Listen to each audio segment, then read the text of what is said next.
ரூத்தின் சரித்திரத்தை இன்றைக்கு நாம் படிக்க போகிறோம். இந்த புத்தகத்துக்கு நிறைய ஹெட்டிங்ஸ் இருக்கு. இது ஒரு மீட்பின் கதை. இன்னொரு இதுலன்னா இந்த இழப்பின் ஸ்டோரியில ஒரு லவ் ஸ்டோரியும் இருக்கு. அதனால இந்த புக்ஸுக்கு இன்னொரு ஹெட்டிங்ஸ் கொடுத்தாங்க, லவ் ஸ்டோரி. இந்த புத்தகத்துல இழப்புக்குள்ளான ஒரு கூட்ட மக்கள் எப்படி புதிதாய் எல்லாவற்றையும் ஆரம்பிக்கிறார்கள் அப்படிங்கறதா இந்த புத்தகத்தில் இருக்கிற ஸ்டோரிஸ்.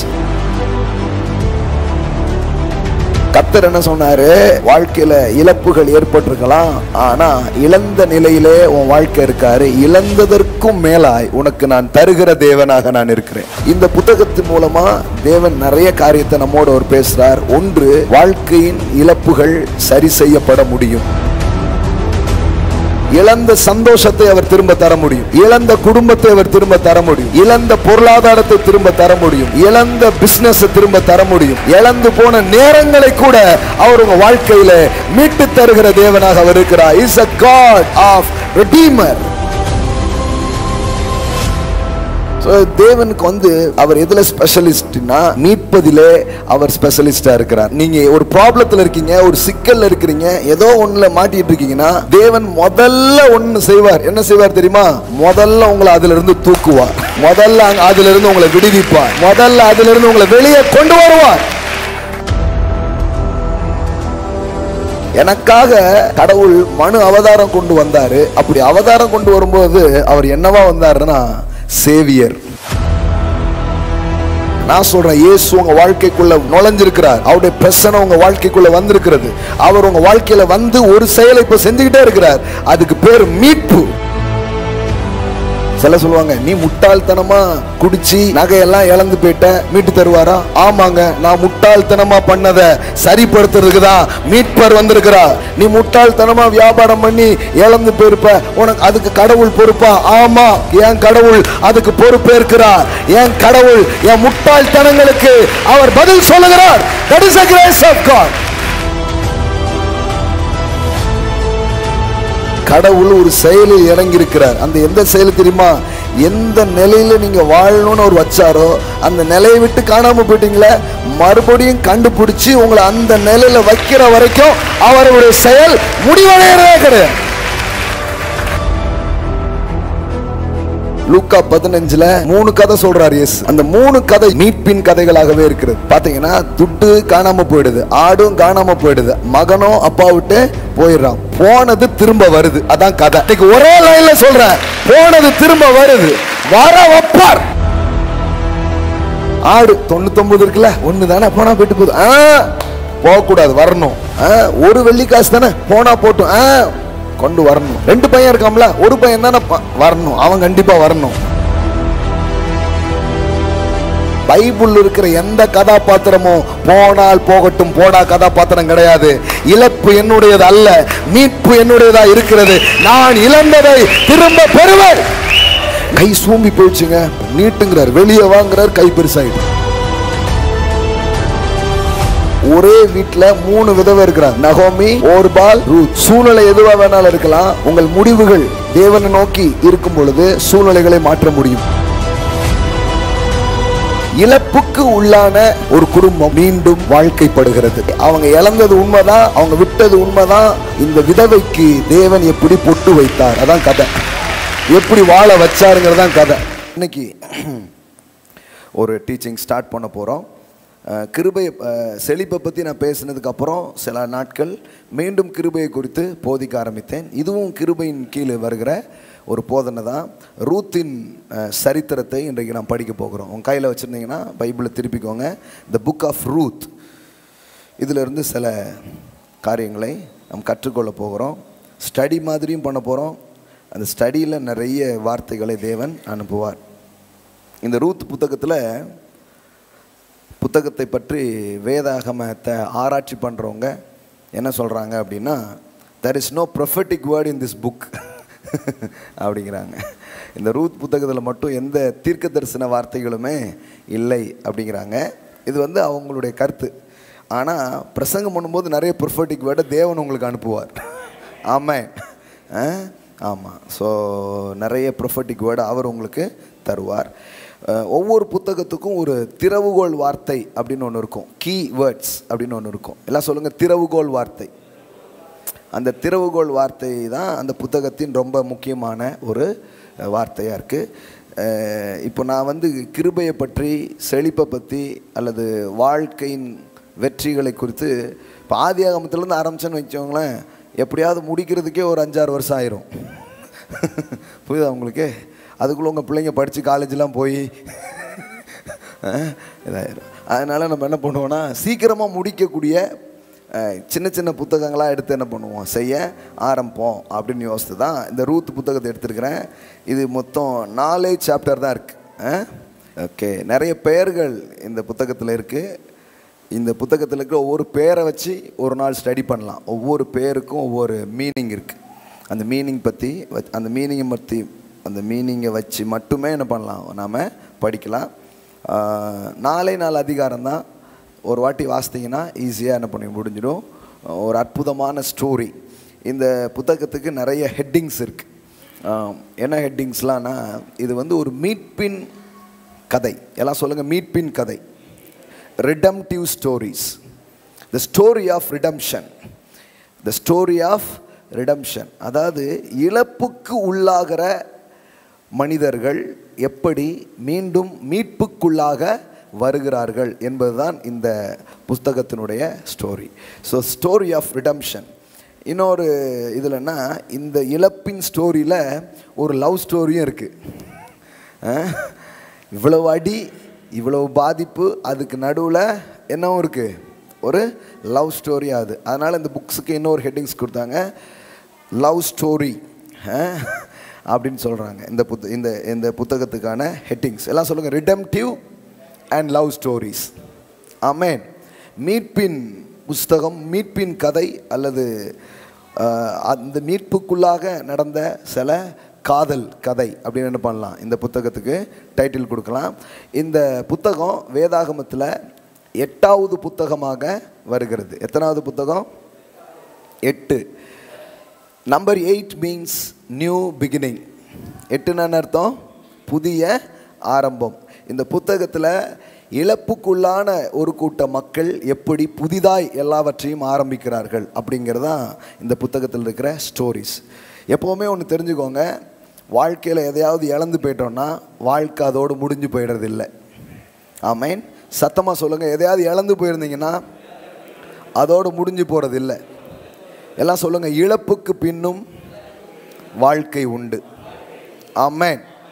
இங்கே ஒவ்வொருத்தரும் வாழ்க்கையில் எதையோ ஒன்று நாம் இழந்திருக்கலாம். நேரத்தை, பணத்தை, நமக்கு பிரியமானவங்களை, வாழ்க்கையை, நட்பை, வீடு வாசல்களை, நிலங்களை, எத்தனையோ காரியத்தை நாம் இழந்திருக்கலாம்.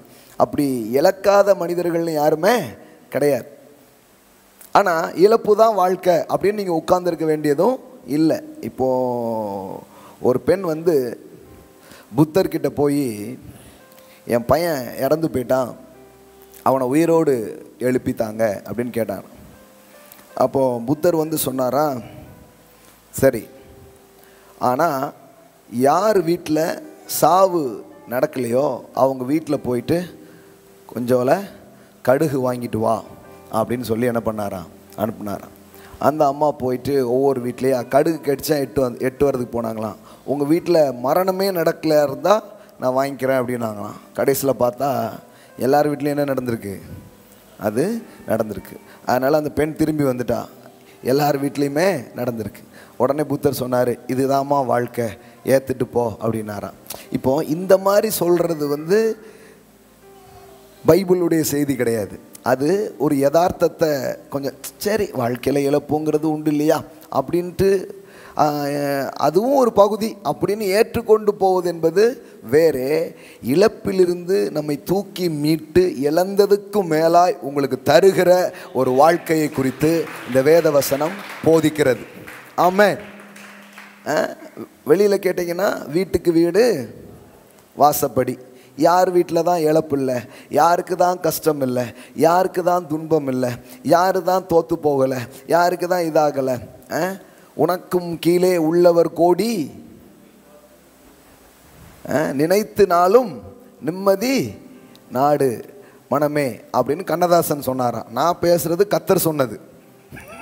கர்த்தர் என்ன சொன்னார்? இழந்திருக்கலாம், வாழ்க்கையில் இழப்புகள் ஏற்பட்டிருக்கலாம், ஆனால் இழந்த நிலையிலே உன் வாழ்க்கை இருக்காரு. இழந்ததற்கும் மேலாய் உனக்கு நான் தருகிற தேவனாக நான் இருக்கிறேன். ஆமென்.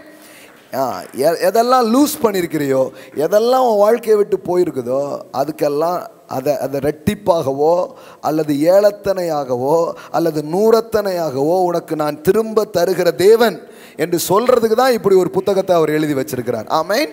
எல்லாம் சொல்லுங்க ரிடெம்ப்டிவ் ஸ்டோரி. எல்லாம் சொல்லுங்க மீட்பின் கதை. பாருங்க, கடவுள் அதை செய்கிறார். அதனால தான் இந்த புத்தகத்தை 8வது வச்சிருக்கிறாங்க. 8 மீன்ஸ் நியூ பிகினிங். எல்லாம் சொல்லுங்க நியூ பிகினிங். ஆமென். ஆனால் அந்த நியூ பிகினிங் 8வது புத்தகத்தில் வச்சிருந்தாலும் இது 10வது வருஷத்தில் நடந்திருக்குது. தட் மீன்ஸ் 10 மீன்ஸ் அந்த ஆரம்பம் 10ல் தான் நடந்திருக்கு. பாருங்க, 1ஆம் அதிகாரம் 4வது வசனம், இவர்கள் மோவாபியரில் பெண் கொண்டார்கள். அவர்களில் ஒருத்தி பெயர் ஓர்பால், மற்றவள் பெயர் ரூத். அங்கு ஏறக்குறைய 10 வருஷம் வாசம் பண்ணினார்கள். நம்பர் 10, 10 வருஷம் அல்லது 10 என்கிற ஒரு இடத்துக்கு ஒரு நிலைக்கு அவங்க வந்திருக்க போது அதுக்கப்புறம் தான் ஒரு ஸ்டார்ட் என்ன பண்ணுது, நடக்க ஆரம்பிக்குது. இந்த புத்தகத்தின் மூலமாக தேவன் நிறைய காரியத்தை நம்மோடு அவர் பேசுகிறார். ஒன்று, வாழ்க்கையின் இழப்புகள் சரி செய்யப்பட முடியும். ஆமென். எல்லாம் சொல்லுங்க, இழப்புக்கு பின் வாழ்க்கை உண்டு. நல்ல சத்தமாக சொல்லுங்க. ஆமென். ஏன்னா என் மீட்பர் உயிரோடு இருக்கிறார். Amen. My redeemer lives. Hallelujah. நம்ம தேவனுக்கு பேர் என்ன? மீட்பர். அப்படின்னா என்னென்னா, அவர் எதில் ஸ்பெஷலிஸ்ட்னா, நீங்கள் தொலைச்சதை திரும்ப உங்கள் கையில் எடுத்து கொண்டு வந்து கொடுப்பார். திரும்ப கொடுக்கும்போது அதே மாதிரி தான் கொடுப்பாருன்னு சொல்ல முடியாது. அதை விட டபுளாக, அதை விட மேலாக, அதை விட சிறந்த விதத்தில் உங்கள் கையில் கொண்டு வந்து கொடுப்பார். ஆமென். இழந்த சந்தோஷத்தை அவர் திரும்ப தர முடியும். இழந்த குடும்பத்தை அவர் திரும்ப தர முடியும். இழந்த பொருளாதாரத்தை திரும்ப தர முடியும். இழந்த பிஸ்னஸை திரும்ப தர முடியும். இழந்த காசை திரும்ப தர முடியும். இழந்த உறவுகளை அவர் திரும்ப தர முடியும். இழந்து போன நேரங்களை கூட அவர் உங்கள் வாழ்க்கையில் மீட்டு தருகிற தேவனாக அவர் இருக்கிறார். Is a God of redeemer. He is a redeemer. அதனால தான் ஜோப் தான் வாழ்க்கையில் சொல்கிறான், மை ரெடீமர்ஸ் லிவ்ஸ். எல்லாம் சொல்லுங்க, மை ரெடீமர்ஸ் லிவ்ஸ். சொல்லுங்க, மை ரெடீமர்ஸ் லிவ்ஸ். எல்லாம் சொல்லுங்க, என் மீட்பர் உயிரோடு இருக்கிறார். அவன் சொல்றான், அந்த தோல் முதலாய் அழுகி போனாலும் அந்நிய கண்கள் அல்ல, என் சொந்த கண்களே அதை காணும். ஆமென். ஸோ தேவனுக்கு ஒரு நாமம் இருக்கு. அந்த நாம பெயர் மீட்பர். எல்லாம் சொல்லுங்க, மீட்பர். அவர் வெறும் மெய்ப்பர் மட்டுமல்ல, அவர் மீட்பர். மெய்ப்பருடைய வேலை என்ன? ஃபீட் பண்ணுறது. உங்களை ஃபீட் பண்ணுறவர் தான் யார்? மெய்ப்பர். மீட்பர்னா என்ன? விழுந்த உங்களை, இழந்த உங்களை தூக்கி எடுத்து மீண்டும் அதே நிலையில் அல்லது அதைவிட சிறந்த நிலையில் வைப்பது தான் மீட்பருடைய வேலையாக இருக்கிறது. ஆமென். கடவுள் பாருங்க, தாம் என்ன செய்ய போகிறோம் என்பதை தம் நாமத்தின் மூலமாக வெளிப்படுத்தி இருக்கிறார். அல்லது தாம் யார் என்பதை தன்னுடைய நாமத்தின் மூலம் அவர் என்ன பண்ணியிருக்கிறாரு? தெரியப்படுத்தியிருக்கிறார். ஆண்டவருக்கு மீட்பின் நாமங்கள் அப்படின்னு 7 நேம்ஸ் ஆஃப் காட், 7 ரிடெம்ப்டிவ் நேம் அப்படின்னு வேதாகமத்தில் இருக்கிறது. 7 மீட்பின் நாமங்கள் வேதாகமத்தில் கொடுக்கப்பட்டிருக்கிறது. சொல்லப்போனால் ஜெகோவா அப்படின்னாலே என்ன அர்த்தம்னா, அந்த மீட்டு கொள்ளுகிற அந்த நாமத்தை குறிக்கும் வார்த்தையாக தான் இருக்குது. 7 நாமம்: Jehovah Shammah, Jehovah Rapha, Jehovah Shalom, Jehovah Shammah, Jehovah Nissi. இது சொல்கிறேன் பார்த்தீங்களா? இதில் 7 நேம்ஸ் வரும். இந்த 7 நேம்ஸும் எதை பற்றியதுன்னா மீட்பின் நாமங்களாக இருக்கிறது. இதுக்கு பேர் என்னது? மீட்பின் நாமங்கள். அடிமைத்தனத்திலையும் இழந்து போன நிலையிலையும் ஜனங்கள் சிக்கி கொண்டிருந்த போது தேவன் தன்னை எப்படி வெளிப்படுத்துகிறார்னா, ஜெகோவா அப்படின்னு தன்னை வெளிப்படுத்துகிறார். அந்த ஜெகோவானால என்னன்னா, உங்களை மீட்கிறவர் என்று அர்த்தமாக இருக்கிறது. ஆபிரகாமுக்கு தேவன் சர்வ வல்லவர்னு தன்னை வெளிப்படுத்தினார். சர்வ வல்லவர்னு வெளிப்படுத்தினார். ஆனால் அழிவுக்கும் நாசத்துக்கும் பாதிப்புக்கும் உள்ளான நிலையில் மக்கள் இருக்கும் பொழுது தேவன் எப்படி தன்னை வெளிப்படுத்துகிறார்னா, ஜெகோவா ரஃபா. அப்படின்னா என்ன? உன் சுகத்தை மீட்டு தருகிறவர். ஆமென். வியாதிப்பட்டிருக்கலாம், உறுப்புகளை இழந்திருக்கலாம், அல்லது சரீரம் பலவீனம் அடைஞ்சு போயிருக்கலாம். ஜெகோவா ராஃபா, நானே உன் பரிகாரியாகிய கர்த்தர், உன் சுகத்தை மீட்டு தருகிறவர். எகோவா நிசி, நீ இழந்து போன எல்லா காரியத்தையும் மீட்டு உன்னை மறுபடியும் ஜெயிக்க வைக்கிற தேவன் நான். ஆமென். ஸோ தேவனுக்கு அவர் எதில் ஸ்பெஷலிஸ்ட்னா மீட்பதிலே அவர் ஸ்பெஷலிஸ்டாக இருக்கிறார். ஆமென். ஏசாயா 48:17 உன் மீட்பரான கர்த்தர் சொல்லுகிறதாவது, எல்லாம் சொல்லுங்க, மீட்பரான கர்த்தர் சொல்லுகிறதாவது, புரோஜனமாக இருக்கிறதை உனக்கு போதித்து நீ நடக்க வேண்டிய வழியில் உன்னை நடத்துகிற தேவனாகிய கர்த்தர் நானே. நான் எப்போவுமே இந்த வார்த்தை யூஸ் பண்ணியிருக்கிறேன் நிறைய முறை. கவனிக்கணும். ஒருத்தர் மிகப்பெரிய கடனில் இருந்து அல்லது மிகப்பெரிய தேவையின் நேரத்தில் இந்த வார்த்தையின் வெளிப்பாடு அவர் வாழ்க்கையை மாற்றிடுச்சு. நான் இப்போ சென்னைக்கு போன போது அந்த டெஸ்டமனி கேட்டேன், எப்படி இருக்கீங்கன்னு கேட்டேன். இந்த கொரோனா டைமில் 1 கோடி ரூபாய்க்கு அவர் உதவி செய்கிற ஆளாக இருந்திருக்கிறார். 1 crore அவர் சப்போர்ட் பண்ணியிருக்கிறார். அந்த டெஸ்டமனி நான் கேட்டேன். ஆனால் அவர் அந்த பிரச்சனையில் இருந்தபோது எனக்கு ஃபோன் பண்ணி இப்படி ஒரு ப்ராப்ளத்தில் நான் மாட்டிகிட்ருக்கிறேன் அப்படின்னு என்கிட்ட சொன்னபோது ஆண்டவர் இந்த வசனத்தை வைத்து தான் அவருக்கு ஊழியம் செய்யும்படி தூண்டினார். இந்த வசனத்தில் அப்படி என்ன வல்லமை இருக்குன்னா பாருங்கள், இஸ்ரவேலின் பரிசுத்தராகிய உன் மீட்பரான கர்த்தர் சொல்லுகிறதாவது, எல்லாம் சொல்லுங்க, மீட்பரான கர்த்தர். இது எப்படி தெரியுமா? ஒருத்தன் ஒரு விஷயத்தில் மாட்டிகிட்டு இருக்கிறான், அல்லது ஒரு விஷயத்தை இழந்து போயிட்டான், அல்லது ஒரு விஷயத்தை தப்பாக பண்ணிட்டான், ஏதோ ஒன்று ஆயிடுச்சு லைஃப்பில். கரெக்டா? இப்போ கடவுள் முதலாவது அவருடைய நாமத்தை வெளிப்படுத்துகிறார். எப்படி வெளிப்படுத்துகிறாருன்னா, உன் மீட்பராகிய கர்த்தர் சொல்லுகிறதாவது, அதாவது முதல்ல மீட்கிறார், அதுக்கப்புறம் தான் புரோஜனமாக இருக்கிறதை போதிக்கிறார். ஆமாம். இது எப்படின்னா, கடவுளுடைய முதல் ஆக்ட், நீங்கள் ஒரு ப்ராப்ளத்தில் இருக்கீங்க, ஒரு சிக்கலில் இருக்கிறீங்க, ஏதோ ஒன்றில் மாட்டிகிட்டு இருக்கீங்கன்னா தேவன் முதல்ல ஒன்று செய்வார். என்ன செய்வார் தெரியுமா? முதல்ல உங்களை அதிலிருந்து தூக்குவார், முதல்ல அதிலிருந்து உங்களை விடுவிப்பார், முதல்ல அதிலிருந்து உங்களை வெளியே கொண்டு வருவார். ஆமென். அது எதுவாக வேணாலும் இருக்கட்டும், அதை நீங்களே பண்ணதாக இருக்கட்டும், அது உங்கள் தலையில் நீங்களே மண் வாரி போட்டதாக இருக்கலாம், அது நீங்கள் பண்ண பெரிய மிஸ்டேக்காக கூட இருக்கலாம், அல்லது மற்றவங்க உங்களுக்கு பண்ணதாக இருக்கலாம், நீங்கள் எடுத்த தவறான முடிவாக இருக்கலாம், அல்லது மற்றவர்கள் உங்களை தவறான முடிவுக்குள் தள்ளுனதாக இருக்கலாம். வாட் எவர் பி, லாஸ் எந்த விதத்தில் நடந்திருக்கலாம், இழப்பு எந்த விதத்திலையும் நடந்திருக்கலாம். ஆனால் தேவன் அப்படி இழப்புக்குள்ளான மனிதனுடைய வாழ்க்கையில் அவர் போய் நின்றுக்கிட்டு பிரசங்கம் பண்ணிட்டுல, அவர் போய் நின்றுக்கிட்டு போதிச்சிட்டுல. போதிக்கிறாரா இல்லையா? கண்டிப்பாக போதிக்கிறார். இப்போது குளத்தில் விழுந்துட்டான், இல்லை கிணத்துல விழுந்துட்டான், நீச்சல் தெரியல, தவிச்சுக்கிட்டே இருக்கான். இப்போ அவனை கூப்பிட்டு, தம்பி உனக்கு நீச்சல் கற்றுத்தர விரும்புகிறேன் அப்படின்னா எப்படி இருக்கும்? இல்லை தம்பி நீ முயற்சி செய், உன்னால் முடியும். காதில் ஒன்றுமே கேட்காது, அவன் உள்ளே போயிட்டுருக்கான். இல்லை தம்பி நீ முதல்லையே இதை கற்றுருந்தா இந்த நிலைமை உனக்கு வேணுமா? இப்போ இது எல்லாமே குட் டீச்சிங் தான். ஆனால் அவனுக்கு அது தேவை இல்லை. அவனுக்கு என்ன தேவை? அவனை யாராவது தூக்கணும். நான் சொல்கிறேன், தேவனுடைய முதல் நாமம் மனிதர்களுக்கு தன்னை வெளிப்படுத்துகிறார். முதல்ல டீச்சராக கிடையாது, மீட்பரா. இயேசு அறிமுகப்படுத்தப்பட்டது போதகர் அப்படின்ட்டுல, ரட்சகர் பிறந்திருக்கிறார். The Savior is born. ரட்சகர் பிறந்திருக்கிறார், ரட்சகர் பிறந்திருக்கிறார். உங்களை ரட்சிக்கிறவர் ஒருவர் பிறந்திருக்கிறார். அவர் வேலையே என்ன தெரியுமா? பட்சிக்கிறது இல்லை, போதிக்கிறதும் இல்லை. அவர் வேலையே பாவத்திலும் அக்கிரமங்களிலும் நோயிலும் சாபத்திலும் விழுந்த மனுஷனை ரட்சிக்கும் ரட்சகராக அவர் இருக்கிறார். The Savior is born. அதனால தான் தூதர்கள் சொல்லி பாட்டு பாட சொல்கிறாங்க. என்ன பாட்டு பாட சொல்கிறாங்கன்னா, பிறந்திருக்கிறவர் ஜட்ஜி கிடையாது, பிறந்திருக்கிறவர் டீச்சர் கிடையாது, பிறந்திருக்கிறவர் சேவியர். ஆமென். தாவீதின் ஊரிலே உங்களுக்கு யார் பிறந்திருக்கிறா? ரட்சகர் பிறந்திருக்கிறார். The Savior is born. ஏன்னா மனுஷனுக்கு தேவை டீச்சர் இல்லை, டீச்சிங்க்கு இம்பார்ட்டன்ட் இருக்கு. முதல்ல என்ன தேவைப்படுது? முதல்ல நெருப்பு எரிஞ்சுக்கிட்டு இருக்கு, மக்கள் உள்ள சிக்கிட்டு இருக்கிறாங்க. இப்போ நெருப்பின் தன்மை என்றால் என்ன, அதில் தப்புவது எப்படி என்று நாங்கள் ஒரு விளக்க கூட்டம் நடத்துகிறோம் அப்படின்னா எப்படி இருக்கும் பாருங்க. மக்கள் நோயில் வாழ்ந்துட்டு இருக்கும்போது, நோயில் தவிச்சிட்டு இருக்கும்போது இந்த நோயை குறித்து ஒரு விழிப்புணர்வை தந்து உங்களை காக்க விரும்புகிறோம்னா எப்படி இருக்கும் சார்? Instruction டீச்சிங்லாம் okay. வண்டியில் போயிட்டு இருக்கிறான், சடார்னு அடிபட்டு ரத்த வெள்ளத்தில் கிடக்கும் பொழுது இதுக்குத்தான் ஹெல்மெட் உபயோகிக்க வேண்டும் என்று அரசாங்கம் சொல்லி கொண்டிருக்கிறது அப்படின்னு எப்படி இருக்கும்?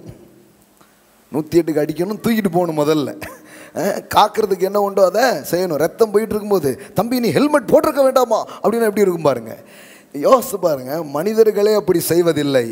அன்பின் தெய்வம் உங்களை முதல்ல தூக்குவார், முதல்ல உங்களை விடுவிப்பார், உங்களை மீட்பார். ஆமென். எல்லாம் சொல்லுங்க, என் மீட்பர் உயிரோடு இருக்கிறார். உங்களுக்கு யார் பிறந்திருக்கிறா? Luke 2:11 இன்று கர்த்தராகிய கிறிஸ்து என்னும் இரட்சகர் உங்களுக்கு தாவீதின் ஊரிலே பிறந்திருக்கிறார். கிறிஸ்மஸ் அன்னைக்கு போய் இந்த வார்த்தை படிப்போம். நான் சொல்கிறேன், ஒவ்வொரு நாள் நினைங்க கிறிஸ்மஸ் மாதிரியே இருக்கும். ஆமென். கிறிஸ்மஸ் பழமாக சாப்பிட்லாம். எனக்கு சின்ன வயசில் அதுக்கு இது கிறிஸ்மஸ் பழம் தான் சொல்லுவோம். கிறிஸ்மஸ் பழம் வாங்கலையா அப்படின்ட்டு.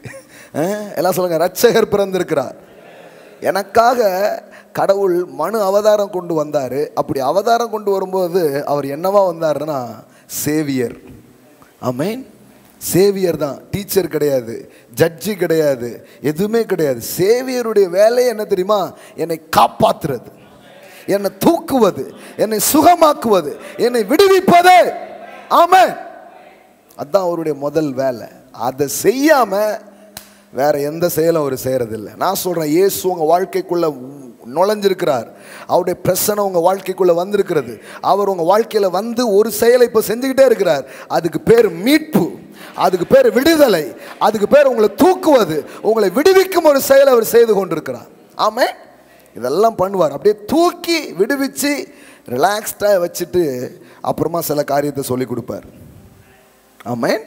முதல்ல மீட்பராகிய கர்த்தர், அதுக்கப்புறம்தான் புரோஜனமாக இருக்கிறதை உனக்கு போதித்து உன்னை நடத்துகிற தேவனாகிய கர்த்தர் நானே. போதனை ரொம்ப அவசியம், டீச்சிங் ரொம்ப அவசியம், இன்ஸ்ட்ரக்ஷன் ரொம்ப அவசியம். இயேசு கூட நிறைய போதிச்சார்.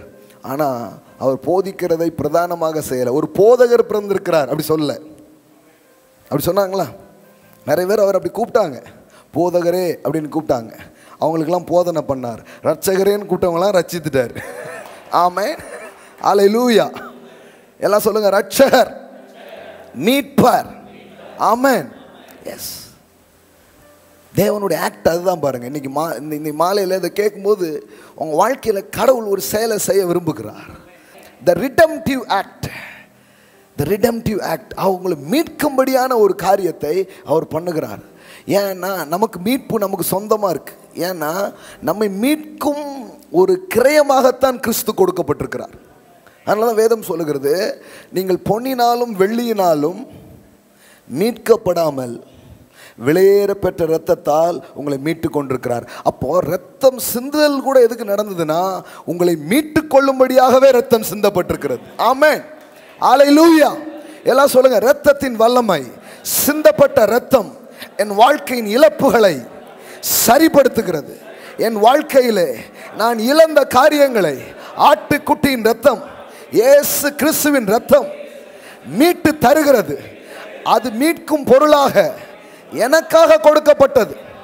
அந்த இரத்தம் என் வாழ்க்கைக்குள்ளே, என் சரீரத்தில், என் பொருளாதாரத்தில், என் மனதில், என் உறவில், என் சந்தோஷத்தில், என் வேலையில், என் பிஸ்னஸில், என் ஊழியத்தில் இழந்ததையெல்லாம் அது எனக்கு மீட்டு தரும் ஒரு மீட்பின் வல்லமையை அந்த இரத்தம் என் வாழ்க்கையில் கொண்டு வருகிறது.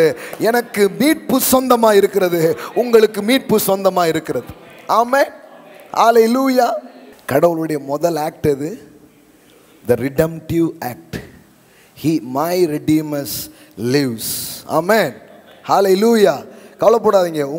உங்களுக்குரியது எங்கேயாவது சிக்கிட்டு இருந்தா அதை மீட்டு உங்க கையில கொண்டு வருவார். சிக்கிக்கிட்டு இருந்தா அதை மீட்டு உங்க கையில கொண்டு வருவார். இன்னைக்கு நான் அதை டிக்ளேர் பண்ணுங்க. இன்னைக்கு அந்த ரிடெம்டிவ் வல்லமையை, அந்த மீட்கிற வல்லமையை நீங்களே உங்க வாயை திறந்து ப்ரொக்ளைம் பண்ணுங்க, அதை டிக்ளேர் பண்ணுங்க. என்னுடையது மீட்கப்பட்டு என்னிடமாய் அது சேரும். ஆமென். ஹல்லேலூயா. கடவுள் அதான் பண்றாருங்க. சில சொல்லுவாங்க, நீ முட்டாள்தனமா குடிச்சு நகையெல்லாம் இழந்து போயிட்ட, மீட்டு தருவாரா? ஆமாங்க, நான் முட்டாள்தனமா பண்ணதை சரிப்படுத்துறதுக்கு தான் மீட்பர் வந்திருக்கிறார். ஆமென். நீ முட்டாள்தனமா வியாபாரம் பண்ணி இழந்து போயிருப்ப, உனக்கு அதுக்கு கடவுள் பொறுப்பா? ஆமா, என் கடவுள் அதுக்கு பொறுப்பேற்கிறார். என் கடவுள் என் முட்டாள்தனங்களுக்கு அவர் பதில் சொல்லுகிறார். That is the grace of God. That is the grace of God. That is the grace of God. ஆமாங்க, போயிட்டு இருக்கிறவன் தவறி முட்டாள்தனமாக தான் குளத்தில் விழுந்துருதான், முட்டாள்தனமாக தான் கடலில் விழுந்துடலாம், முட்டாள்தனமாக பாவத்தில், முட்டாள்தனமாக ஏதோ ஒன்று நான் சிக்கிக்கிறேன். ஆனால் சிக்கிக்கிறதுனால என் மெய்ப்பர் விடுறதில்லை. சிக்கின ஆடை தேடி வந்து அதை அந்த முள்ளில் இருந்து அந்த கல்லில் இருந்து மீட்டு விடுதலையாக்கி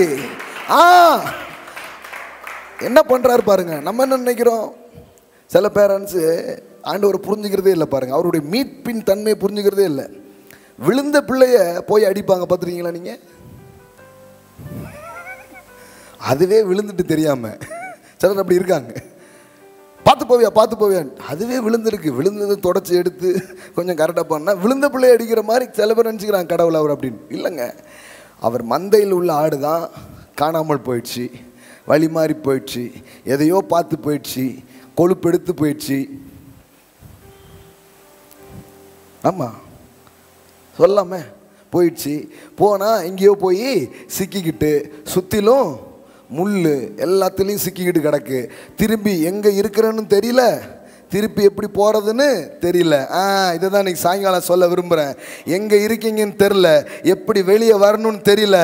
மீட்பர் அதிலிருந்து உங்களை தூக்குகிறார், அதிலிருந்து உங்களை தூக்குகிறார், அதிலிருந்து உங்களை வெளியே கொண்டு வருகிறார். ஆமென். அது அவருடைய செயலுங்க. விசுவாசம்னா வேற ஒண்ணுமே கிடையாது.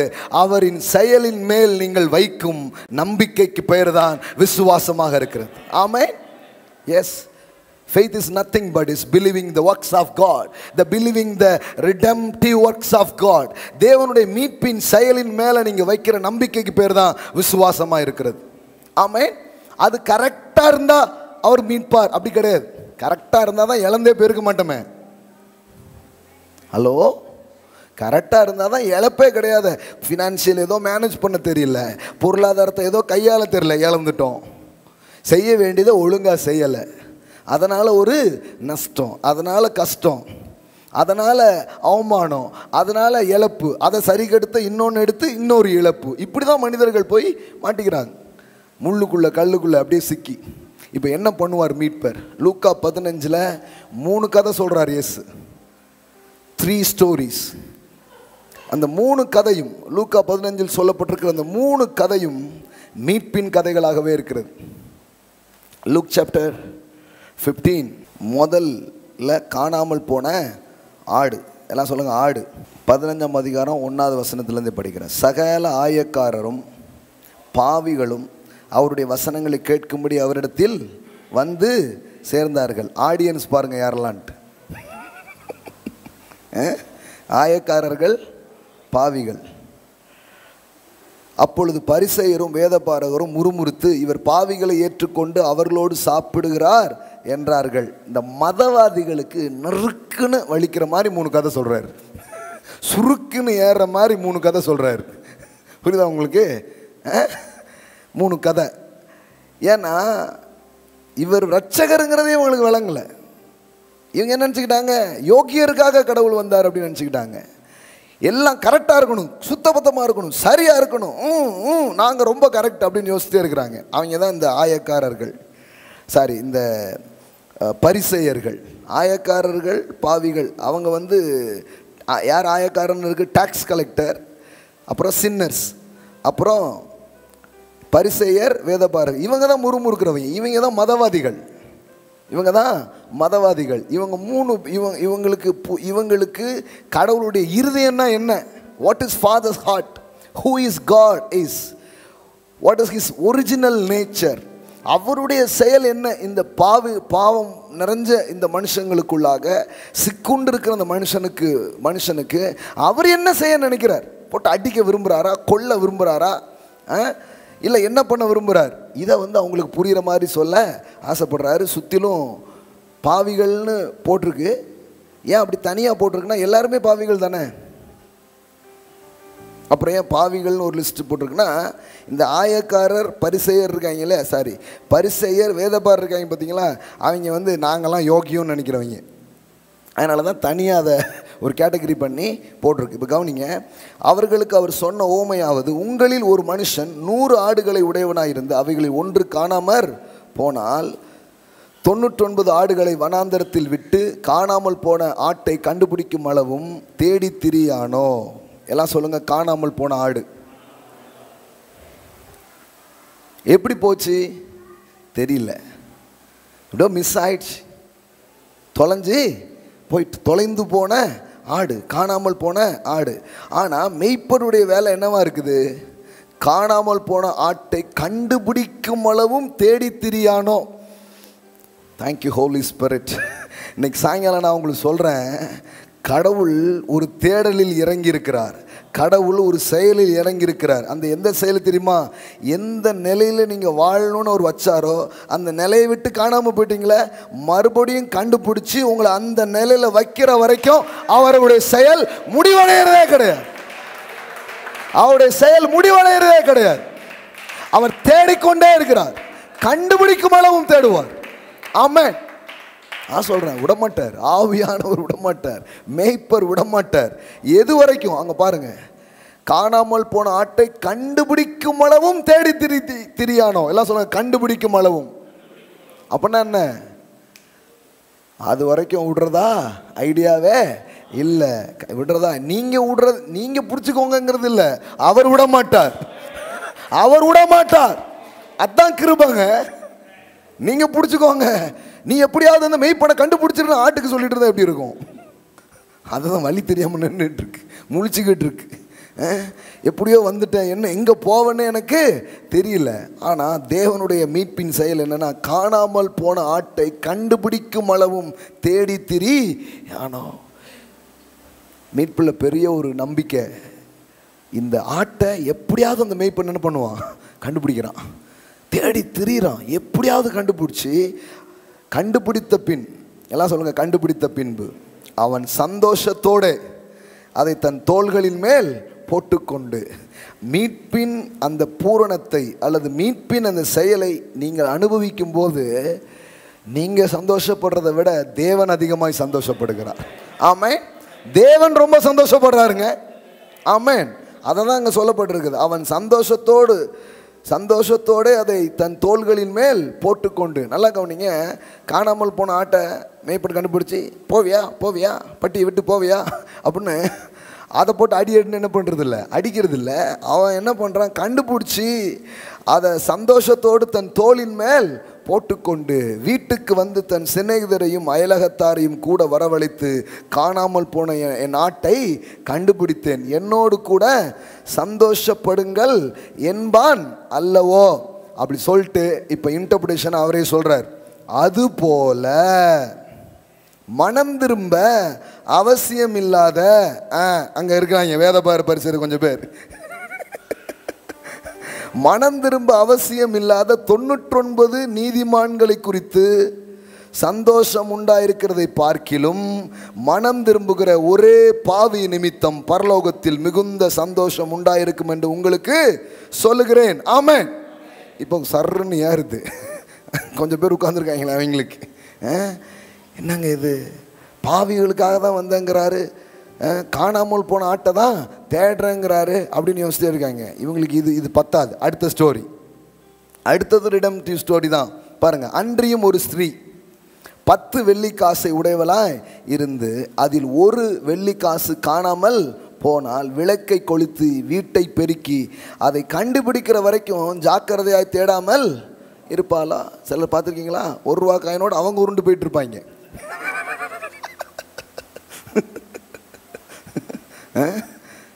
ஒரு ரூபா அவனு உருண்டு எப்படியாவது போய் அதை எடுத்துகிட்டு இருப்பாங்க. பில்கேட்ஸை பற்றி சொல்கிறாங்க, உண்மையாக போயேன்னு தெரில. நம்ம ஆட்கள் சொல்கிறது எல்லாம் அப்படியே நம்பி சொல்லிடவும் முடிய மாட்டேங்குது. அவர் வந்து ஒரு 2000 ரூபா தாள் விழுந்துச்சுன்னா குனிஞ்சு எடுத்து அவருக்கு நஷ்டமா. ஏன்னா அந்த டைமுக்குள்ளே அவர் வேறு நிறைய சம்பாதிச்சிருவாராம்.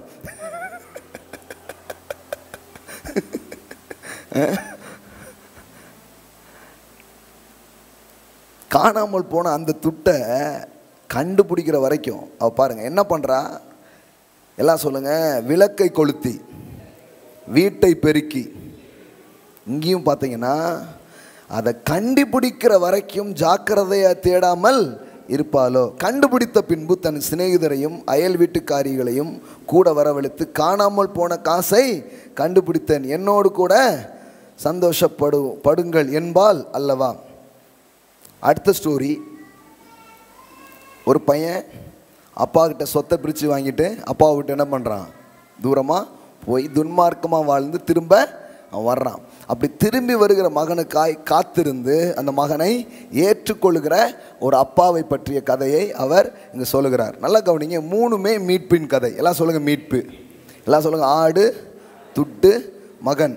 இந்த 3 கதைகளும் பார்த்தீங்கன்னா துட்டு காணாமல் போயிடுது, ஆடும் காணாமல் போயிடுது, மகனும் அப்பா விட்டு போயிடுறான். போனது திரும்ப வருது, அதான் கதை. இன்னைக்கு ஒரே லைனில் சொல்கிறேன், போனது திரும்ப வருது, போனது திரும்ப வருது. வர வைப்பார், வர வைப்பார். போனது திரும்ப வருது இயேசுவின் நாமத்தினால். ஆமென், ஹல்லேலூயா. போன துட்டு திரும்ப வருது. ஆமென். லிட்டரலா பாருங்க, போன உறவு திரும்ப வருது. ஆமென். இழந்த அந்த சந்தோஷம், இழந்த அந்த நேரங்கள் உங்களுக்கு திரும்ப வருகிறது. ஆமென். ஆமாம், தேவன் வந்து திரும்ப அளிக்கிற ஒரு தேவனுங்க. ஆமென். ஒரு ஸ்கிரிப்சர் போடுமா, மொசுக்கட்டை பூச்சிகளும் வெட்டு கிளிகளும் பட்சித்த வருஷத்தின் பலன்களை நான் உங்களுக்கு திரும்ப அளிப்பேன். எல்லாம் சொல்லுங்க, திரும்ப அளிப்பேன். ஹல்லேலூயா.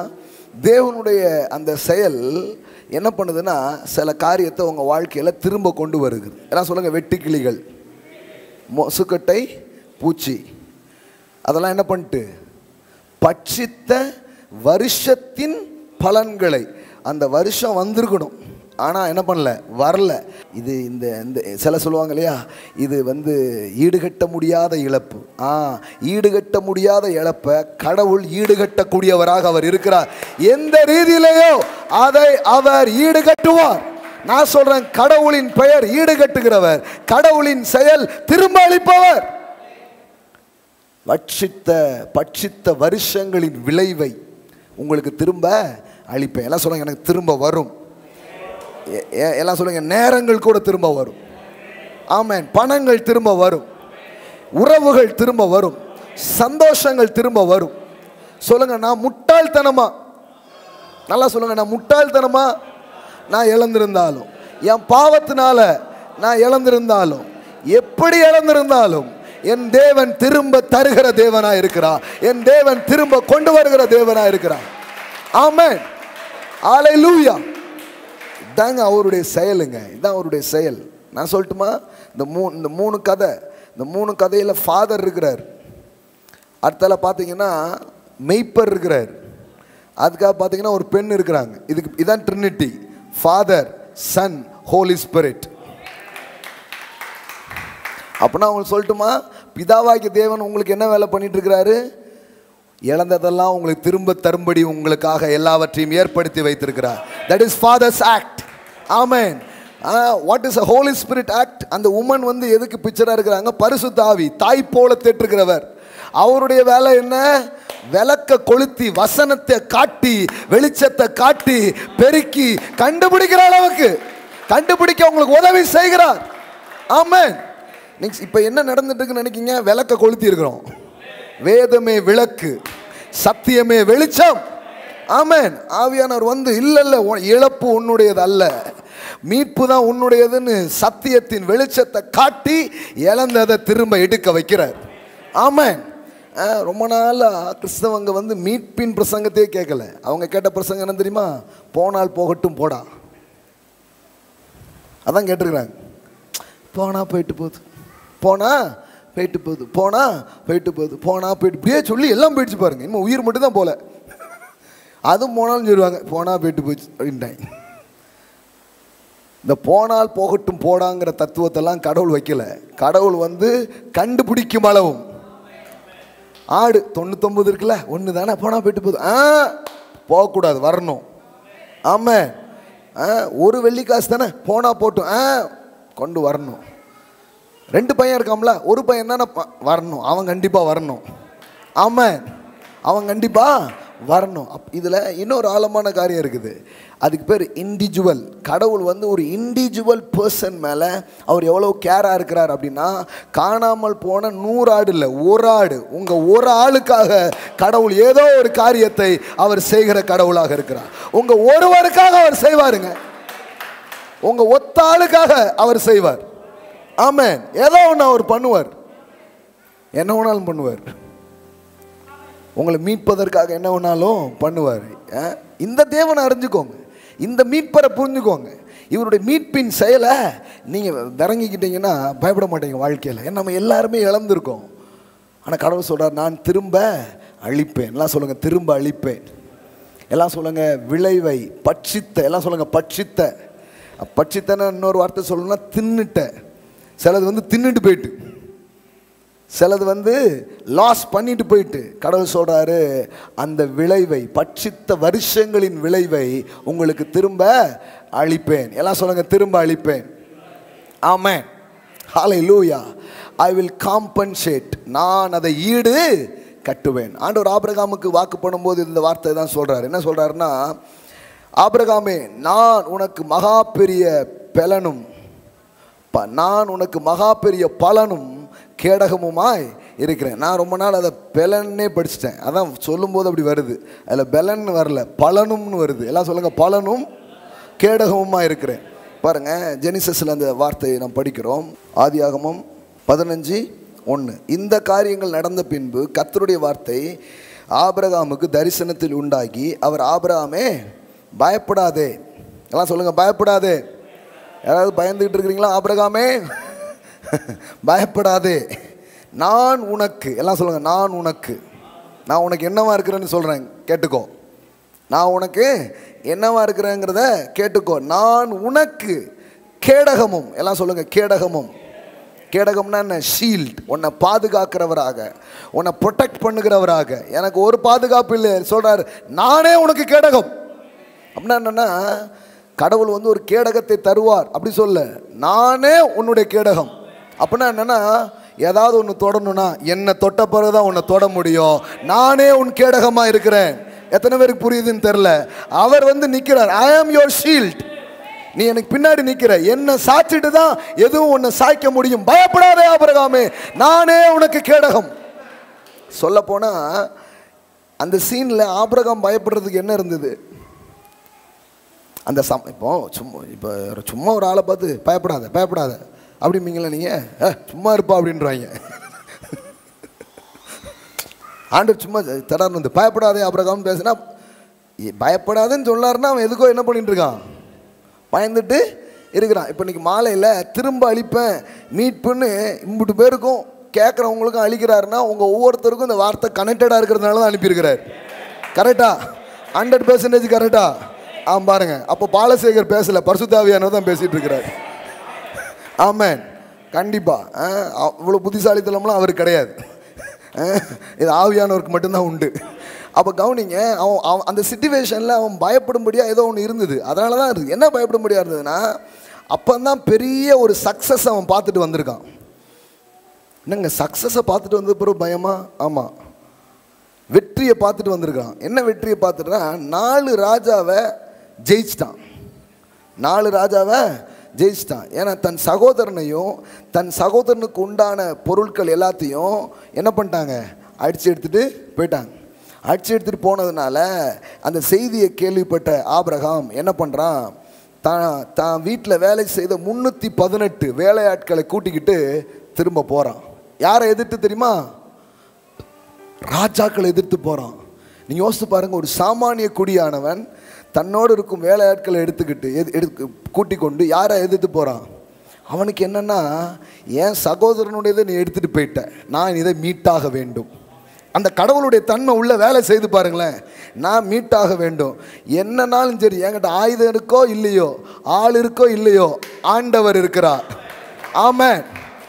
என் பலம் ஆளும் அல்ல, ஆயுதமும் அல்ல, என் பலம் ஆண்டவராக இருக்கிறார். ஆகையால் வெற்றி என்னுடையதா இருக்கிறது. இப்போ போறான் பாருங்க, போய் 4 ராஜாவையும் ஜெயிச்சு வெற்றியோடு என்ன பண்றான், திரும்பி வர்றான். அதை தான் 14ஆம் அதிகாரத்தில் நம்ம என்ன பண்ணுறோம், படிக்கிறோம். அப்படி சக்ஸஸ்ஃபுல்லாக அவன் திரும்பி வர்றான். இங்கே பாருங்க, 14 பாருங்க. தன் சகோதரன் சிறையாக கொண்டு போகப்பட்டதை ஆபிரகாம் கேள்விப்பட்ட போது அவன் தன் வீட்டிலே பிறந்த கை படிந்தவர்களாகிய 318 ஆட்களுக்கும் ஆயுதம் தரிப்பித்து தான் என்னும் ஊர் மட்டும் அவர்களை தொடர்ந்து, எல்லாம் சொல்லுங்க, தொடர்ந்து. தன் சகோதரன் சிறையாய் போனதை ஆபிரகாம் கேள்விப்பட்டு, நல்லா வேணும், என்னை விட்டு போனல, ஹலோ, இதுக்கு தான் முதல்ல ஒன்றுமில்லாமல் என் கூட வந்த, என் கூட வந்ததுனால உனக்கு எல்லாம் கிடச்சிச்சு, ஒன்றா இருந்திருக்கணும்ல, தேவையில்லாமல் இது பண்ணேன், பிரிஞ்சு போனேன். பிரிஞ்சு போகும்போது எனக்கு என்ன வேணுமோ எடுத்துக்கோன்னு சொன்னேன். நல்ல இடம் எதாவது பார்த்து அதை செலக்ட் பண்ணிட்டு போயிட்டேன். கடைசியில் இப்போ எல்லோரும் ஒன்று தூக்கிட்டு போயிட்டாங்கோ. நீ பண்ண வேண எவன் உன்னை விட்டு இப்படி பேசியிருக்கலாம். ஆனால் அதெல்லாம் பேசுறதுக்கு நேரமே இல்லை பாருங்களேன். அதனால தான் பாருங்கள், அவங்களாம் பெரிய ஆட்களாக இருக்கிறாங்க. இருதயம் வேற மாதிரி இருந்ததுனாங்க, உள்ள வேற மாதிரி இருந்திருக்குது பாருங்க. எங்களுக்குள்ள 1000 இருக்கலாம், ஏன் 10,000 கூட இருக்கலாம். ஆமென். ஆனால் அது இந்த நேரம் கிடையாது. இந்த நேரம் என் சகோதரனை மீட்கும் நேரமாக இருக்கிறது. ஏங்க ஏங்க அதே தான் சொல்கிறேன், இயேசுவுக்கு நீங்கள் சகோதரன்.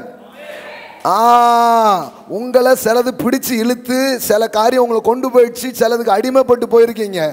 நீங்கள் அவருக்கு சில காரியத்தில் கரெக்டாக பண்ணாமல் விட்டுருக்கலாம். 1000 இருக்கலாம், 10,000 இருக்கலாம். ஆனால் இந்த நேரம் அதுக்கான நேரம் அல்ல, போதிக்கும் நேரம் அல்ல. இந்த நேரம் உங்களை விடுவிக்கும் நேரம், உங்களை மீட்கும் நேரம், உங்களை தூக்கும் நேரமாக இருக்கிறது. ஆமென். சிறைப்பட்டு போனவர்களை விடுவிக்கிற ஒரு வேலையை அவர் செய்கிறவராக அவர் இருக்கிறார். ஆமென். சிலர் பிசாசு சொல்லுவான், நீ ஒழுங்காக ஜோம் பண்ணல, ஒழுங்காக தைத்து கொடுக்கல, அதை பண்ணலை, இதை செய்யலை, அதனால தான் இப்படி ஆச்சு. இருக்கலாம், 1000 இருக்கலாம், 10,000 இருக்கலாம். ஆனால் இழந்த எனக்கு தேவன் அதை பதிலாய் சொல்லுகிறதில்லை. இழந்த எனக்கு மீட்பையே பதிலாய் சொல்லுகிறார். மீட்பையே பதிலாய் சொல்லுகிறார். மீட்பையே அவருடைய செயலாக செய்கிறார். ஆமென். ஆபிரகாமுக்கு இப்படி ஒரு மனசுனா, ஆபிரகாமின் தேவன், ஹல்லேலூயா, அவர் சாதாரண மனுஷங்க. அவனுக்கே தான் ஆடாட்டானாலும் என்னங்க, தான் சதை ஆடும் அப்படிங்கிறது ஆபிரகாமுக்கே நடக்கும்னா, தேவனுடைய சாயல்ல படைக்கப்பட்ட உங்களுக்காக தேவனும் அவருடைய கிருபைகளும் எப்படி செயல்படாமல் இருக்கும்? கண்டிப்பா செயல்படும் என்று நான் உங்களுக்கு சொல்லுகிறேன். ஆமென். இங்க பாருங்க, ஆயுதம் தரிப்பித்து தான் என்னும் ஊர் மட்டும் அவர்களை தொடர்ந்து, எல்லாம் சொல்லுங்க, தொடர்ந்து. ராக்காலத்திலே அவனும் அவன் வேலைக்காரரும் பிரிந்து பவுஞ்சுகளாய் அவர்கள் மேல் விழுந்து அவர்களை முறியடித்து தமஸ்குக்கு இடதுபுறமான ஓபா மட்டும் துரத்தி சகல பொருட்களையும் திருப்பி கொண்டு வந்தான். இதை தான் இன்னைக்கு உங்க மேல டிக்ளேர் பண்ண விரும்புகிறேன். சகல பொருட்களை அவன் திருப்பி கொண்டு வந்தான். ஆமென். ஆபிரகாமின் செயல் சகல பொருளை திருப்பி தரும்னா, நான் சொல்றேன், ஆபிரகாமின் வித்தாகிய கிறிஸ்துவின் செயல் அதை விட பல மடங்கு உங்க வாழ்க்கையில அது திருப்பி கொண்டு வந்து தருகிற போதுமானதா இருக்கிறது. ஆமென். எல்லாம் சொல்லுங்க, சகல பொருட்களை திருப்பி கொண்டு வந்தான். பைபிள் இருக்கிற எந்த கதாபாத்திரமும் போனால் போகட்டும் போடா கதாபாத்திரம் கிடையாது. இழப்பு என்னுடையது அல்ல, மீட்பு என்னுடையதா இருக்கிறது. நான் இழந்ததை திரும்ப பெறுவேன். நான் விட்டதை பிடிப்பேன், பிடிக்க வைப்பார். ஆமென். அது எதுவாக வேணாலும் இருக்கட்டும், உங்க முட்டாள்தனத்தில் கூட இருக்கட்டும். இப்போ லோத்து கரெக்டாக பண்ணானா அண்ணனோடு இருந்திருக்கணும், இல்லை அண்ணனுக்கு அந்த ஆபிரகாமுக்கு ஒரு முக்கியத்துவம் கொடுத்துருக்கணும். எது வளமாக இருக்குன்னு பார்த்து போயிட்டான். கடைசியில் பிடிச்சிட்டு போயிட்டாங்க. இது எல்லாம் லோத்து முட்டாள்தனமாக பண்ணது தான். ஆனால் ஆபிரகாம் விடலையே. முட்டாள்தனமான லோத்துவுக்கு ஆபிரகாம் இவ்வளவு கை கொடுப்பான் என்றால் தேவனுடைய கிருபை எப்படி இருக்குன்னு கொஞ்சம் யோசித்து பாருங்க.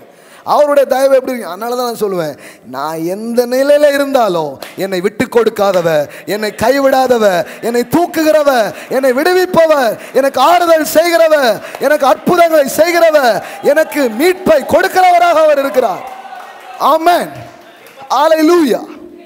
நம்புங்க கடவுளை. இப்படி யோசிங்க, இப்படி யோசிங்க. ஒரு மனுஷன் இப்படி பண்ண முடியுமானா?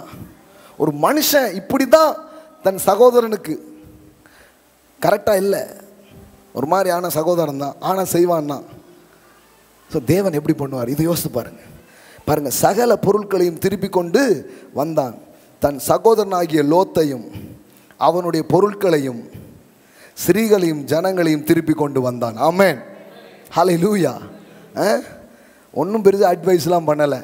அண்ணமாடே பத்தியா, கடைசியில் அண்ணன் தாண்டா, கடைசியில் நான் தாண்டா வந்திருக்கேன்லாம் ஒன்றுலாம் பேசலை. மீட்டு கொண்டு வந்தான். ஆமென், ஹல்லேலூயா. இப்போ என்னன்னா, அம்புட்டு ராஜா கிட்டையும் போய் சண்டை போட்டாச்சு. இப்போ 4 பேரும் மொத்தமாக வந்துட்டா என்ன பண்ண அப்படின்னு ஏதோ உள்ளுக்குள்ளே ஓடுது. உள்ளுக்குள்ளே ஏதோ ஓடுது. அதுதான் 15வது அதிகாரம் ஆரம்பிக்கும் போது இப்படி ஆரம்பிக்கி, இந்த காரியங்கள் நடந்த பின்பு. எந்த காரியம்? 4 ராஜாக்கிட்டையும் சண்டை போட்டு லோத்தை மீட்டு கொண்டு வந்துட்டான். இப்போ 4 ராஜாவும் சேர்ந்து வந்து இது பண்ணால் என்ன பண்ண?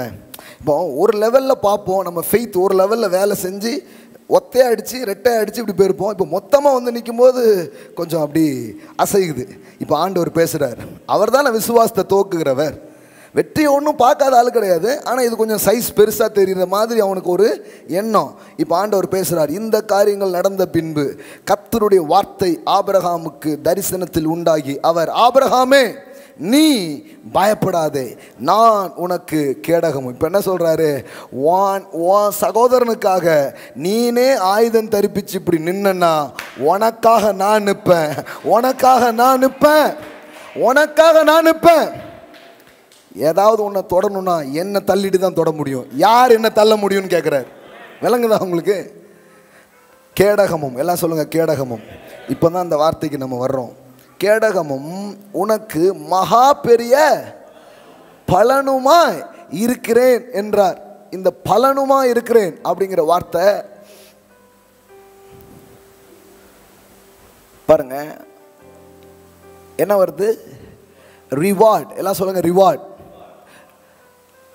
ரிவார்ட் அப்படின்னு ஒரு வார்த்தை இருக்கு. இன்னொரு வார்த்தை என்னன்னா இந்த காம்பன்சேஷன்ங்கிற வார்த்தை. எல்லாம் சொல்லுங்க காம்பன்சேஷன். சொல்லுங்க காம்பன்சேஷன். ஆமென்.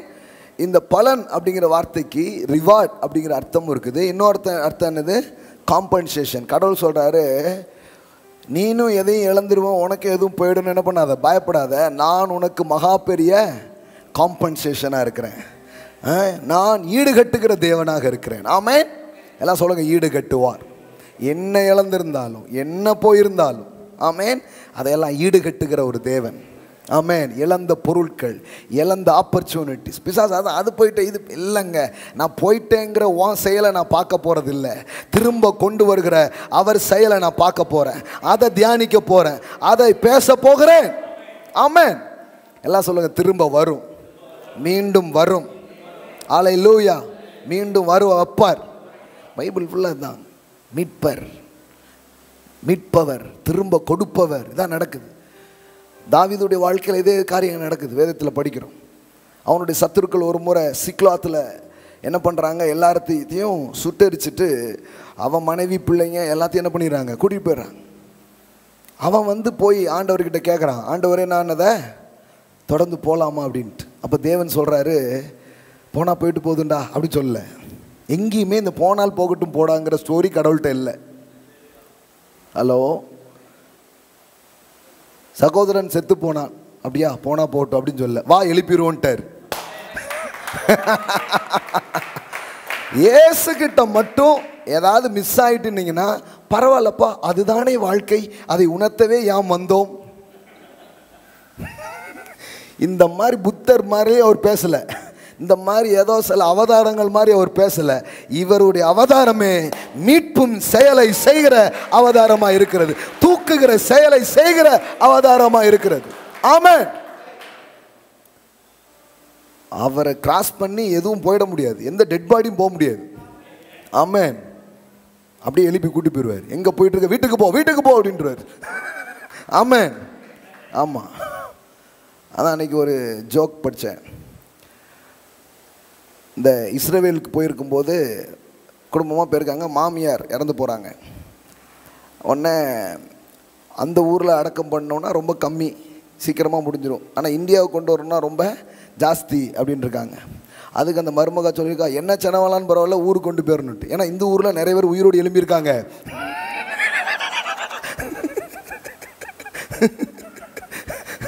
இந்த மண்ணை நம்ப முடியாது, எலும்பி கிளம்பி வந்துட்டாங்கன்னா எம்புடி செலவானாலும் எங்கள் ஊர் பக்கம் கொண்டு போயிடுவோம் அப்படின்ட்டாங்க.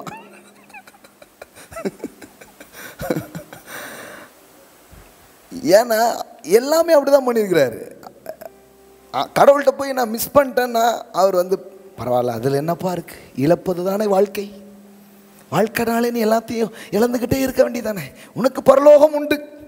இந்த மாதிரி மத பேச்சை நீங்கள் அவர்கிட்ட கேட்கவே முடியாதுங்க. எந்த பைபிளில் இங்கே வச்சுருக்கீங்க நீங்கள்? இங்கே ஏதாவது இருக்கா அவருக்கு? அப்படி காட்டுங்க பார்ப்போம். நீங்கள் யாரும் லாஸ் ஆகலை, லாஸ் ஆனதை மாற்றி தர்றதுக்கு தான் வந்திருக்கிறார். ஆமென். ஆமாம், லாஸ் ஆனது லாசர்வா இருந்தாலும் பரவாயில்ல, வெளியே வா. இன்னைக்கும் பாங்க, உங்களை விட்டு போனதை பார்த்து அதே கிறிஸ்து இன்னைக்கு அதே வார்த்தையை தான் அனுப்பிட்டு இருக்கிறா. லாசரஸ் கம் ஃபோர்த், வெளியே வா, வெளியே வா. அடக்கமா இருந்தாலும், போயிருந்தாலும், வேற எது கையில இருந்தாலும், மண்ணை வச்சு கல்லை வச்சு மூடி வச்சிருந்தாலும், கயிறை வச்சு சுத்தி வச்சிருந்தாலும், அவர் கூப்பிடுறது இதுதான், வெளியே வா, வெளியே வா. ஆமென். என் பிள்ளைக்குரியது அது வீட்டில் இருக்கணும், அது எங்கேயோ போய் புதஞ்சிருக்குது. புதஞ்சிருந்தாலும் சொல்றாரு, கொஞ்சம் நாள் ஆயிட்டுனாலும் சொல்றாரு, வெளியே வா.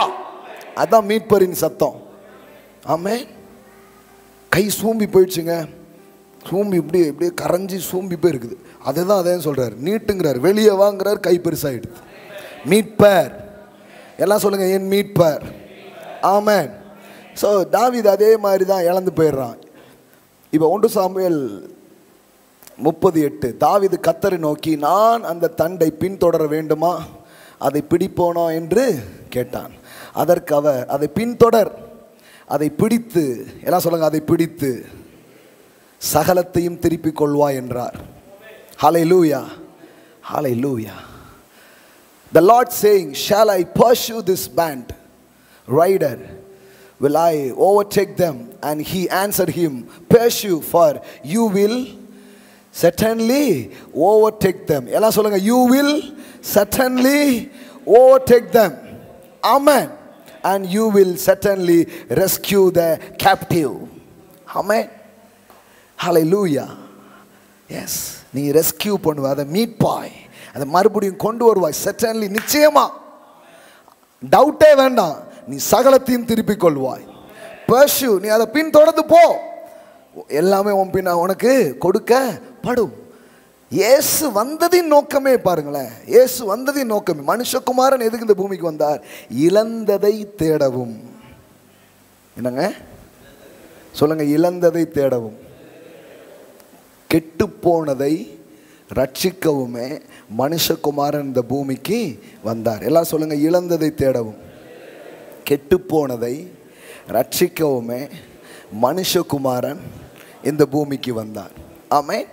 அப்போ ஏதாவது இழந்துருக்குதுங்கன்னா, மனுஷன் எதை இழந்து போனா அதை திரும்ப தேடி, எது கெட்டு போயிடுச்சு அதை மறுபடியும் அதுக்கு உயிர் கொடுத்து மீண்டும் இழந்ததை தேடவும், கெட்டு போனதை ரட்சிக்கிறதுக்காக தான் இயேசுவே இந்த பூமிக்கு வந்தாரா. நிறைய நேரத்தில் அவர் எதுக்கு வந்தாருன்னே புரியல பாருங்களேன், சொல்லவே இல்லை.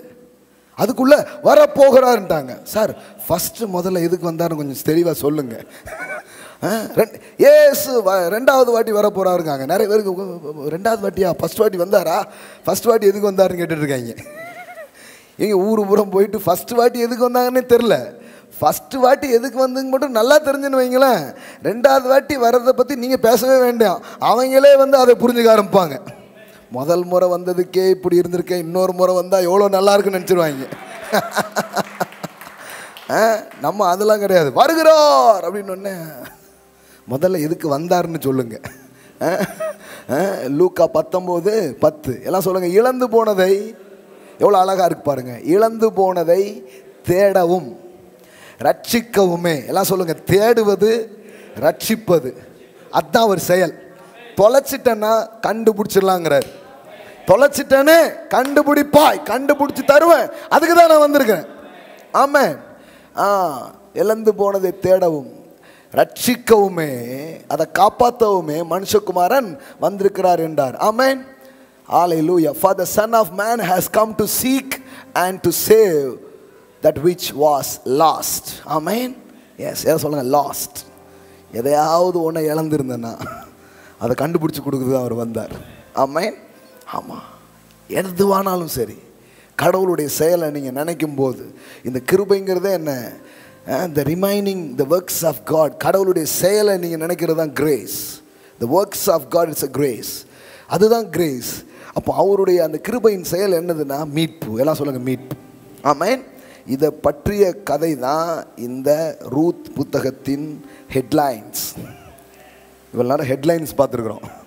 ஹல்லேலூயா. இப்போ திருப்பங்க லைட்டாக அந்த ஸ்டோரிக்குள்ளே போயிட்டு முடிப்போம். அடுத்த வாரம் நிறைய படிக்க போகிறோம். மறுபடியும் ரூத் புத்தகத்துக்கு வாங்க பார்க்கலாம். ரிடம்டிவ் ஸ்டோரி. எல்லாம் சொல்லுங்கள், ரிடம்டிவ் ஸ்டோரி. ஆமென். எல்லாம் சொல்லுங்கள், மீட்பின் கதை. இப்படி ஒரு கதை இருந்தால் படிக்கலாம். ஆமென். அவன் இதை தொலைத்தான், இவன் இதை விட்டு விட்டான், இவனுக்கு ஒன்றுமில்லாமல் போயிட்டு அப்படிங்கிற கதை இல்லை. அப்படிப்பட்ட மனிதர்கள் எப்படி எல்லாவற்றையும் திரும்ப பெற்றார்கள், இழந்ததை எப்படி திரும்ப பெற்றார்கள்.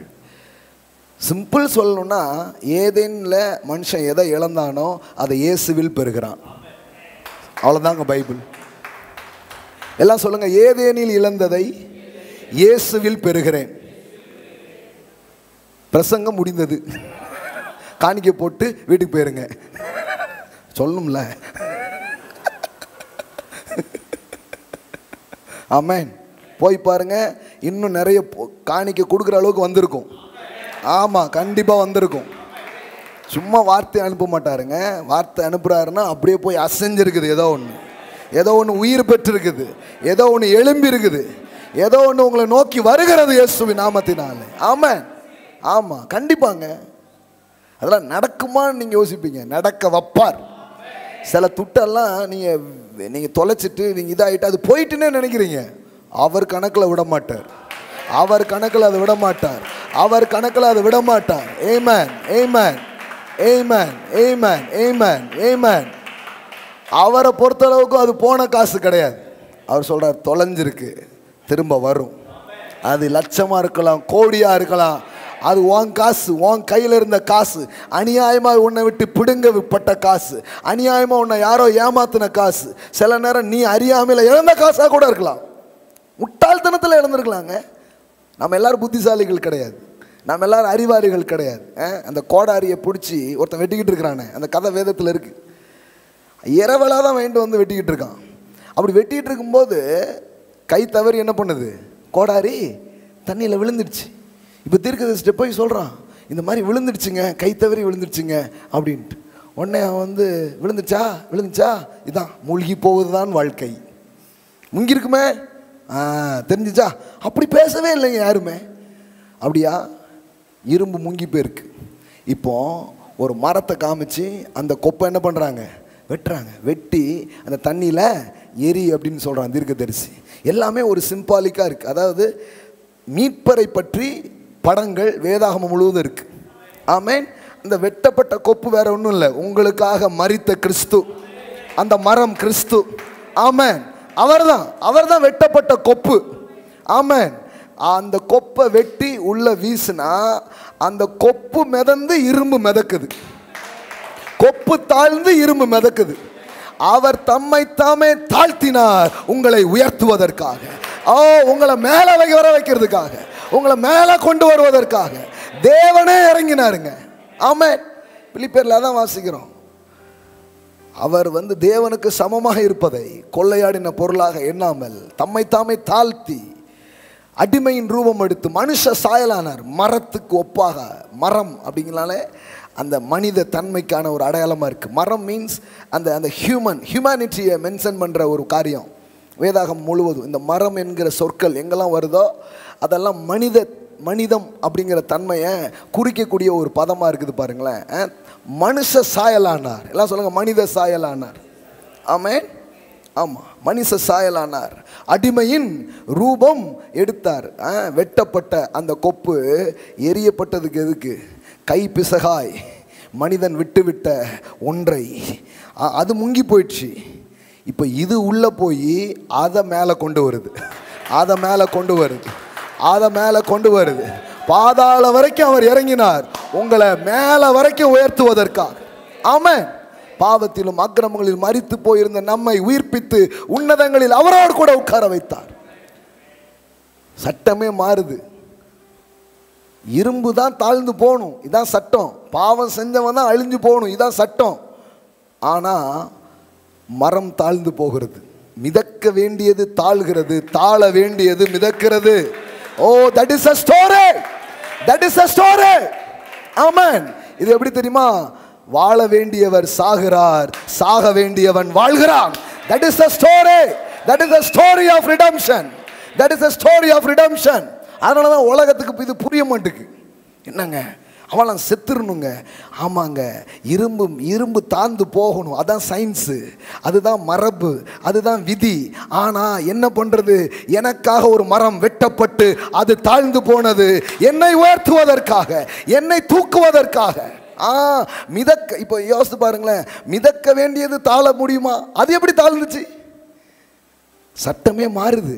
அதனால தான் பாவம் அறியாத அவர் பாவமானார், நீதி அறியாத என்னை நீதியாக்கும்படி. ஆசீர்வதிக்கப்பட்டவர் சபிக்கப்பட்டார், சபிக்கப்பட்ட நான் ஆசீர்வதிக்கப்படுவதற்காக. ஆமென். செல்வந்தரா இருந்த அவர் தரித்திரரானார், தரித்திரனா இருந்த நான் செல்வந்தன் ஆகும்படியாக. ஆமென்.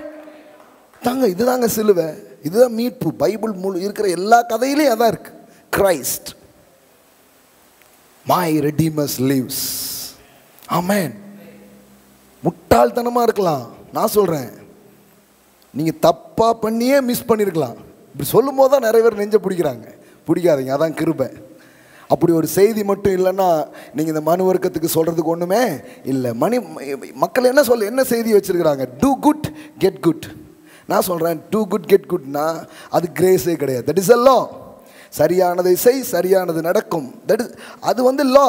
ஆனால் இங்கே அப்படி இல்லையே. இங்கு ஏமாத்துகிற மனிதர்கள், ஏமாறுகிற மனிதர்கள், இயலாமையின் மனிதர்கள், சில காரியத்தை கரெக்டாக பண்ண முடியாத மனிதர்கள் பலவீனராக தானே இருக்கிறாங்க. இவங்களுக்கு போய் டூ குட் கெட் குட்லாம் சொல்ல முடியாது. இங்கே என்ன நடக்குதுன்னா, என் சார்பில் அவர் பலியானார், என் இடத்தை அவர் எடுத்துக்கொண்டார். ஆமென். மிதக்க வேண்டியது தாழ்கிறது, தாழ வேண்டியது மிதக்கிறது. ஆமென். வாழ வேண்டியவர் சாகிறார், சாக வேண்டியது வாழ்கிறது. That is the story. Amen. அப்போ பாருங்க, மேலே கொண்டு வருது. இப்போ பார்த்தா இரும்பு மிதக்கு. That is supernatural. அப்படின்னா என்ன? பாவின்னு சொன்னவன் பரிசுத்தமாக இருப்பான். ஆமென். யார் கெட்டு போவான்னு சொன்னீங்களோ அவன் வாழ்ந்திருப்பான். அதை காட்டுறதுதான் கிறிஸ்துவின் செயலாக இருக்கிறது. வெட்டப்பட்ட மரம் உங்களுக்காய் தாழ்ந்து போன அந்த கொப்பை என்ன பண்ணுன்னா மனு வர்க்கத்தையும் மேலே கொண்டு வந்துடும். ஆமென். கெட்டவன் வாழ முடியாது, இரும்பு மிதக்க முடியாது, தத்துவம் மாற்றப்படுகிறது. ஆமென். கெட்டவன் வாழ மாட்டான், அதான் சொல்லிட்டே இருக்கிறாங்க. ஆனால் நான் சொல்கிறேன், அதே தான் இரும்பு மிதக்க முடியாது, ஆனால் மிதக்க வைக்கிறாரு தேவன். அதை மாத்துறாரு, தேவன் அதை சேஞ்ச் பண்ணுறார். ஆமென். ஆண்டவர் அந்த இயற்கையின் விதியை, அந்த நியாய பிரமாணங்களின் சட்டங்களை அவர் மாற்றி அமைக்கிறார். ஆமென். விலையை நான் கொடுக்குறேன், வாழ்க்கையை நீ வாழுங்கிறார். ஆமென். விலையை நான் கொடுக்குறேன், வாழ்க்கைய நீ வாழு சொல்கிறாங்க. முற்பகல் செய்ய பிற்பகல் விளையும், அதைத்தாங்க நான் அறுத்துக்கிறேன்ட்டாரு. நான் அறுத்துக்கிறேன், ஆனால் என்னுடைய நீதியை உனக்கு தருகிறேன். ஆமென். என் ஆசீர்வாதத்தை உனக்கு தரேன். அந்த அந்த அந்த காரி துப்புன்னு தானே, அந்த துப்புதலை நான் வாங்கிக்கிறேங்கிறாரு. அந்த முள்முடியை எனக்கு கொடுத்துருங்கன்ட்டார். அந்த ப்ரெஷர் என் மேலே வரட்டுங்கிறாரு. உன் மேலே ப்ளஷர், எனக்கு ப்ரெஷர், உனக்கு ப்ளஷர். ஆமென். எனக்கு அழுத்தம், உனக்கு ஆனந்தம். எக்ஸ்சேஞ்ச். எக்ஸ்சேஞ்ச் நடக்குது. அப்போ எங்கெல்லாம் நீங்கள் பைபிளில் போயிட்டு ஒருத்தன் தொலைச்சிட்டான், ஒருத்தன் விழுந்துட்டான், ஒரு பையன் செத்து போயிடுறான், பரவாயில்ல போனால் போகட்டும் அப்படி சொல்ல பாருங்களேன். சின்ன பையன் தீர்க்கதரிசி வரான், வந்து அவன் மேலே, அதாவது அந்த அந்த அந்த ஸ்டோரியில் என்னென்னா, அவன் உருவத்துக்கு ஏற்ற மாதிரி அவன் தன்னை சுருக்கிக்கிட்டு அந்த குழந்தை மேலே அவன் படுக்கிறான், படுத்து ஊதுறான். ஊதி அவன் என்ன பண்ணுறான், அந்த செத்த குழந்தைய உயிர்ப்பிக்கிறான். நான் சொல்கிறேன், கடவுள் நம்மளை உயிர்ப்பிக்க நமக்கு எதில் செட் ஆகணுமோ அதே மாதிரி செட் ஆகி தான் நம்மளை உயிர்ப்பிக்கும்படியாக அவர் வந்தார். ஆமென். செத்த நம்மளை உயிர்ப்பிப்பதற்காக. எல்லா ஸ்டோரியும் ஓகே அப்படிங்கிற ஸ்டோரியே கிடையாது, எல்லாத்தையும் மீட்கலாம். ஆமென். எல்லாம் சொல்லுங்கள், மீட்பர் உயிரோடு இருக்கிறார். ஆமென். இப்போ ரூத் புத்தகத்தில் ஒன்றே ஒன்று நடந்துச்சு. 1வது வசனம் மட்டும் வாசிக்கிறேன், ஜெபம் பண்ணுவோம். நியாயாதிபதிகள் நியாயம் விசாரித்து வரும் நாட்களில், இதை பற்றி கொஞ்சம் நிறைய பேசணும், பின்னாடி வரேன் நான். ஏன்னா என்ன மாதிரி ஆட்சி நடக்குதோ அந்த மாதிரி தான் காட்சி இருக்கும். எல்லாம் சொல்லுங்கள், ஆட்சிக்கேற்ற காட்சி. இதுவே பெரிய சப்ஜெக்ட் பாருங்க. வரும் நாட்களில் தேசத்தில் பஞ்சம் உண்டாயிற்று. ஏன்னா ஆட்சி தப்பு, அதனால் காட்சியும் தப்பு. ஹலோ, நீங்கள் இப்பொழுது நடந்து வரும் அரசியலை பற்றி பேசுகிறீர்களா? பாருங்க, ரூத் காலத்தில் நியாயாதிபதி காலத்தில் நடந்ததை பற்றி பேசுகிறேன். அங்கே பாருங்கள், நியாயாதிபதிகள் நியாயம் விசாரித்து வரும் நாட்களில். நல்லா விசாரிச்சிங்க நியாயத்தை. தேசத்திலே பஞ்சம் உண்டாயிற்று. இது ஒரு தனி சப்ஜெக்ட். இதை அடுத்தால வர்ற வாரங்களை கவர் பண்ணுறேன். ஏன்னா கொஞ்சம் டைம் எடுத்து படிக்கலாம் ஒவ்வொன்றா.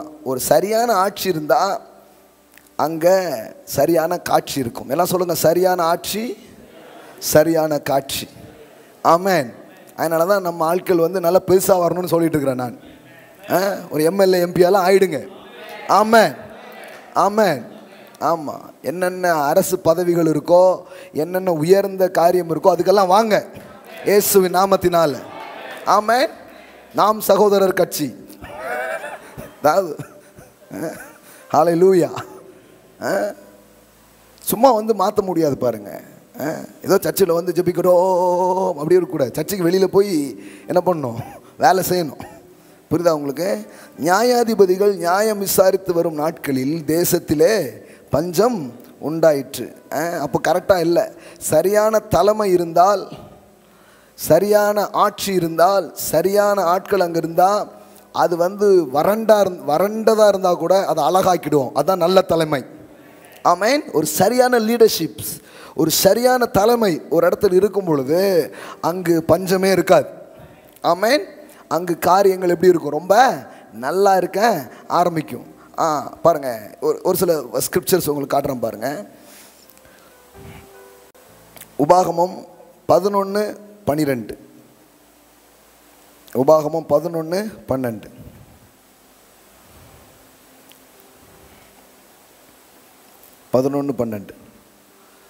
உன் தேவனாகிய கர்த்தர் விசாரிக்கிற, அது உன் தேவனாகிய கர்த்தர் விசாரிக்கிற தேசம். எல்லாம் சொல்லுங்கள், தேவனாகிய கர்த்தர் விசாரிக்கிற தேசம். ஆமென். அப்படின்னா என்னென்னா, அவருடைய லீடர்ஷிப் கீழே, அவருடைய ரூலர்ஷிப் கீழே ஒரு நாடு இருக்குது. அப்படி இருந்தால் அது எப்படி இருக்கும் அப்படிங்கிறது தான் சப்ஜெக்ட். அது எப்படி இருக்கும்னா, ஒன்றுமே குறைவுபடாது, ஒன்றுமே தாழ்ச்சி இருக்காது. ஆமென். ஒரு சிம்பிளாக சொல்லணுமா, கர்த்தரின் ஆளுகை உங்கள் வாழ்க்கையில் வரும்பொழுதே பஞ்சம் நீங்கும். ஆமென், ஆமென். The Lord's reigns. அவர் ஆளுகிறார். அவருடைய ஆட்சி வந்தாலே உங்கள் வாழ்க்கையின் காட்சியும் மாறுது, உங்கள் சாட்சியும் மாறுது. ஆமென், ஹல்லேலூயா. அவர் ஆள அனுமதிக்கும் போது நாம் வாழ்கிறோம். எல்லாம் சொல்லுங்க, அவர் ஆளட்டும், நீங்கள் வாழட்டும். ஆமென். அவர் ஆளுகையில் தான், அவர் ஆள தான் நாம் வாழ ஆரம்பிக்கிறோம். அவர் ஆளுகை எங்கே இல்லாமல் போகிறதோ அங்கே தான் பஞ்சம், அங்கே தான் சம் லேக் எங்கே என்ன பண்ண ஆரம்பிக்குது, உண்டாக ஆரம்பிக்கிறது. அதனால தான் கர்த்தரின் மேய்ப்பர், த லார்ட் இஸ் மை ஷெப்பர்ட். அவருடைய ஷெப்பர்ட்ஷிப் கீழே நான் வரும் பொழுது நான் ஒன்று சொல்ல முடியும், I shall not lack, I shall not want. கர்த்தர் என் மெய்ப்பர், அவருடைய மெய்ப்பத்துவம் என் மேலே வரும் பொழுது என் வாழ்க்கை எப்படி இருக்கும்? எனக்கு கர்த்தரின் மெய்ப்பராக இருக்கிறார், நான் தாழ்ச்சி அடையேன். எல்லாம் சொல்லுங்க, நான் தாழ்ச்சி அடையேன். ஆமென். ஆனால் இங்கே நியாயாதிபதிகளின் ஆட்சியின் கீழே வாழ்ந்த மக்கள் பஞ்சத்துக்கு உட்படுகிறார்கள். இதை பற்றி இன்னும் பார்க்கலாம் நேரம் இருக்கும்போது. இந்த ஸ்டோரியில் என்னென்னா, இழப்புக்கு உள்ளான ஒரு குடும்பம் மீண்டும் வாழ்க்கைப்படுகிறது. ஆமென். அந்த பஞ்ச நேரத்தில் அப்பத்தின் வீடாகிய பெத்லெஹேமை அவர்கள் விட்டு அதில் பெத்லெஹேம் அப்படிங்கிற பெத்லெஹேம் எப்ராத்தா என்கிற ஊரில் நடந்த சம்பவம் தான் அது. பெத்லெஹேம் என்கிற வார்த்தைக்கு அப்பத்தின் வீடு என்ற அர்த்தம். இந்த ஹீப்ருவில் பெத் அப்படின்னு சொன்னால் வீடு அப்படின்னு அர்த்தம். பெத்னா என்ன? வீடு. எப்ராத்தா மீன்ஸ் ஃப்ரூட்ஃபுல்ஸ், அதாவது கனி நிறைந்த அப்படின்னு அர்த்தம். பெத்லெஹேம் என்கிற அந்த ஊரில், எப்ராத்தா என்கிற கனி நிறைந்த அந்த ஊரில் பஞ்சம் வந்துடுச்சு. இப்போ இதை விட்டுட்டு எங்கே போகிறாங்க? மோவாப் என்கிற ஒரு இடத்திற்கு போகிறார்கள். அது சபிக்கப்பட்ட ஒரு தேசம், சபிக்கப்பட்ட ஒரு நிலை. அங்கே போனாங்க. அங்கே போனால் என்ன நடந்தது? அங்கே போன பிறகு அவள் பிள்ளைகளுக்கு திருமணம் பண்ணி வைக்கிறா. கொஞ்ச நாள் என்ன ஆகுதுன்னா, கணவர் இறந்து போயிடுறாரு, 2 பிள்ளைகளும் இறந்து போயிடுறாங்க. ஒரே வீட்டில் 3 விதவை இருக்கிறாங்க. யார்? நகோமி, ஓர்பால், ரூத். இந்த 3 விதவை இருக்கிறாங்க. சூழ்நிலை எதுவாக வேணாலும் இருக்கலாம். உங்கள் முடிவுகள் தேவனை நோக்கி இருக்கும் பொழுது சூழ்நிலைகளை மாற்ற முடியும். ஆமென். எல்லாம் சொல்லுங்கள், சூழ்நிலை எப்படி வேணாலும் இருக்கலாம். உங்கள் முடிவுகள் தேவனை நோக்கி இருக்கும் பொழுது சூழ்நிலையை மாற்றலாம். இதில் 2 பேர் மீண்டும் எதை நோக்கி வராங்க? பெத்லெஹேமை நோக்கி வர்றாங்க. ஓர்பால் மட்டும் என்ன பண்ணல? வரல. ஓர்பால் அப்படிங்கிற பேருக்கு பெண், மான் அப்படின்னு அர்த்தம். அதனால் துள்ளி போயிடுச்சு. அது மட்டும் வரவே இல்லை. எது மட்டும்தான் வருது? ரூத்தும் நகோமியும் திரும்ப வர்றாங்க. சொல்லப்போனால் தப்பான முடிவுகள் எடுத்து வாழ்க்கையில் எல்லாமே தப்பாக போச்சு. 10 வருஷம் வீணாக போச்சு. அதில் இது 10 years ஸ்டோரிஸ், 10 வருடத்தின் கதை. 10 வருடத்தின் கதை. எதெல்லாம் இழந்துச்சா? தன் வாழ்க்கையில் நிம்மதி, சந்தோஷம், பிள்ளைகள், கணவன் எல்லாம் இழந்து ஒன்றுமே இல்லை இனிமே. அவ்வளோதான், நடைபுண மாதிரி ஆயிடுச்சு. அதனால தான் அவள் அந்த ஊருக்கு வரும்போது அவளை கூப்பிட்டு எல்லாரும் 10 வருஷத்துக்கு அப்புறம் வரா, நகோமி வரா அப்படின்ட்டு. அந்த நகோமிக்கு நல்ல பேர் பாருங்க, சிநேகிதி, மகிழ்ச்சி, இப்படி நிறைய அர்த்தம். ஆனால் அவள் சொல்கிறா, என்னை அப்படி கூப்பிடாதீங்க, என்னை எப்படி கூப்பிடுங்க? என்ன மாறாள் என்று அழையுங்கள். மாறாள்னா என்ன அர்த்தம்? கசப்பு என்ற அர்த்தம். ஏன்னா என் வாழ்க்கையில் நடந்ததெல்லாம் கசப்பு அப்படின்னு சொல்லிட்டு வர்றா. ஆக்சுவலி தப்பாக முடிவெடுத்து சரியாக நிலைத்திராமல் அவள் அப்பத்தின் வீட்டை விட்டு போய் தவறான ஒரு இடத்துல பெண் எடுத்து தப்பாகவே போயிடுச்சு எல்லாமே வாழ்க்கையில்னு வச்சுக்கோங்களேன். முட்டாள்தனத்துக்கு மேல் முட்டாள்தனம். ஆனால் அவங்க திரும்பி ஒரு இடத்துக்கு வர்றாங்க. அந்த இடத்துக்கு பேர் என்ன பேர் தெரியுமா? இஸ்ரவேலின் தேவனாகிய கர்த்தருடைய செட்டைகளின் நிழலின் கீழ் வந்த உனக்கு அவராலே நிறைவான பலன் உண்டாவதாக. ஆமென். ஹல்லேலூயா. That is the key words of book of Ruth. அதுதான் சொன்ன ஒரு திறவுகோள் வார்த்தைன்னு ஒன்று இருக்கும்ல, அதுதான் போட்டிருக்கிறோம். அதான் பார்க்க போகிறோம். எப்படி அவங்க திரும்ப எல்லாத்தையும் பெற்றாங்க அப்படிங்கிறதான் ஸ்டோரி. அவங்க இழந்தது உண்மை தான், அவங்க விட்டது உண்மை தான், அவங்க வாழ்க்கையில் எல்லாமே இதாச்சு. இந்த விதவைக்கு தேவன் எப்படி பொட்டு வைத்தார், அதான் கதை. ஆமென். எப்படி வாழ வச்சாருங்கிறதான் கதை. பொட்டு வைத்தாருன்னா நம்ம ஆளுக்கெல்லாம் டென்ஷன் ஆயிடுவாங்க அப்படின்ட்டு. நீங்கள் டென்ஷன் ஆகணுன்னு தான் நான் சொல்லிட்டு இருக்கிறேன். நான் எழுந்து நிற்போம்.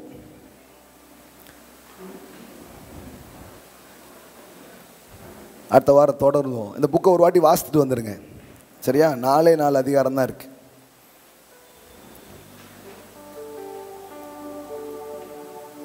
மாஷாட்டலரா தேரேபோ ஷேக்லே பேரா கத்தூரா பலபரா ஷந்தூரி பலரா ஹாத்தாரா பலபரா பலபரா பலபரா ஓரி மனரா ஷேகேரே பலரா ஹாத்திரா பலபரா பலபரா. ஆமென். என் மீட்பர் உயிரோடு இருக்கிறார். My Redeemer lives. ஆன்லைனில் ஃபேஸ்புக்கில் பார்த்துருக்கிற பிள்ளைகளுக்கு சொல்கிறேன், ஐ டோன்ட் நோ இன்னைக்கு ஏன் இந்த வார்த்தை இவ்விதமாய் வந்ததுன்னு எனக்கு தெரியல. ஹல்லேலூயா. தேவன் இந்த வார்த்தை இப்படி அனுப்பியிருக்கிறாருன்னா நேரில் இருக்கிறவங்களுக்கும் நான் சொல்கிறேன், தேவனுடைய மீட்பின் அந்த வல்லமை வாழ்க்கைக்குள்ளே இறங்கி கொண்டிருக்கிறது. ஹல்லேலூயா. அவருடைய ரத்தம் உங்களுக்காய் பேசி கொண்டிருக்கிறது, மீட்கிற அந்த ரத்தம். ஹல்லேலூயா. வேதம் சொல்லுகிறது, கர்த்தரால் மீட்கப்பட்டவர்கள் ஆனந்த களிப்புடன் பாடி சீயோனுக்கு திரும்புவார்கள், நித்திய மகிழ்ச்சி அவர்கள் தலையின் மேல் இருக்கும், சஞ்சலமும் தவிப்பும் ஓடி போகும் என்று எழுதப்பட்டிருக்கிறது. தேவனுடைய மீட்பு உங்கள் வாழ்க்கையில் நடக்கும் பொழுது என்ன நடக்கும்? மகிழ்ச்சி உண்டாகும், சஞ்சலமும் தவிப்பும் நீங்கி போகிறத நீங்கள் பார்ப்பீங்க. Oh Lord, I speak right now the redemptive act right now. ஏற்கனவே கல்வாரி சிலுவையிலே நீர் எங்களுக்காய் செய்த மீட்பின் செயலுக்காய் நன்றி. எங்களுக்காய் நீர் செய்த மீட்பின் செயலுக்காக நன்றி. எங்களுக்காக நீர் செய்த ஹல்லேலூயா மீட்பின் செயலுக்காய் நன்றி. எங்களை மிதக்க வைக்க வெட்டப்பட்ட கொப்பே, ஹல்லேலூயா ஹல்லேலூயா, எங்க வாழ்க்கையின் மாறாவை மதுரமாக்க எங்களுக்காய் வெட்டப்பட்டு அந்த மதுரத்தில் கலந்த thank you Lord Jesus. எங்கள் கசப்பை இனிப்பாய் மாற்றுகிறவர், எங்கள் தாழ்வை மேடாய் மாற்றுகிறவர், எங்கள் இழப்பை மீட்பாய் மாற்றுகிறவர், எங்கள் பலவீனத்தை பலனாய் மாற்றுகிறவர்.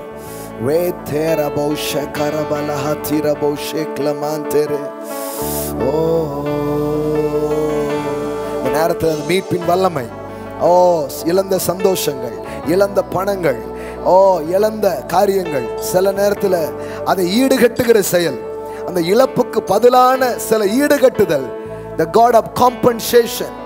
பட்சித்த வருஷத்தின் பலனை திரும்ப கொடுப்பேன், அந்த காம்பன்சேட்டிவ்ஸ். ஹல்லேலூயா. இன்னைக்கு இந்த பிரசங்கத்தை கேட்கிற இந்த நேரமே, ஹல்லேலூயா, இந்த நேரம் முதற்கொண்டு ஒரு மீட்பின் வல்லமை.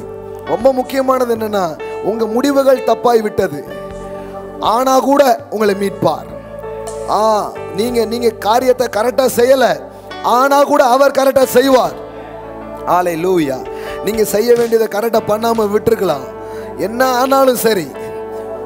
எப்படி ஆபிரகாம் மீட்கும்படி புறப்பட்டானோ, தாவீது மீட்கும்படி புறப்பட்டானோ, நான் சொல்றேன் அதை கண்டுபிடிக்கும் அளவுக்கும் பரிசுத்த ஆவியானவரும் திருத்துவ தேவனே அந்த மீட்பின் செயலில் இறங்குகிறார்கள். எனக்கு இந்த வார்த்தையை கேட்கிற பிள்ளைகளுடைய வாழ்க்கையில அந்த மீட்பின் வல்லமையை நான் பேசுகிறேன் சுவாமி. உடைய மீட்பின் பரிபூர்ணத்தின் செயல்களை நான் பேசுகிறேன். இது ஒரு உற்சாகத்தின் வார்த்தை அல்ல, இது எங்களை ஏதோ இந்த நேரத்தில் மட்டும் சந்தோஷப்படுத்துகிற ஒரு வார்த்தை அல்ல, இது சத்தியமா இருக்கிறது, இது உம்மிடத்திலிருந்து புறப்பட்டு வருகிற வார்த்தையா இருக்கிறது. ஆண்டவரே, நான் இந்த வார்த்தையை கேட்ட மக்களுடைய வாழ்க்கையில இந்த நாளிலிருந்து ஒரு ரிடெம்ப்டிவ் ஆக்ட் நடக்கிறத நான் ஆண்டவரை காணும்படிக்காய் விரும்புகிறேன். அதற்காய் ஜெபிக்கிறேன் சுவாமி. ஒவ்வொருடைய வாழ்க்கையிலையும் சுவாமி அவங்க இழந்ததற்கு மேலாய் திரும்ப பெற்றுக்கொள்ளும்படிக்காய் நான் ஜெபிக்கிறேன்.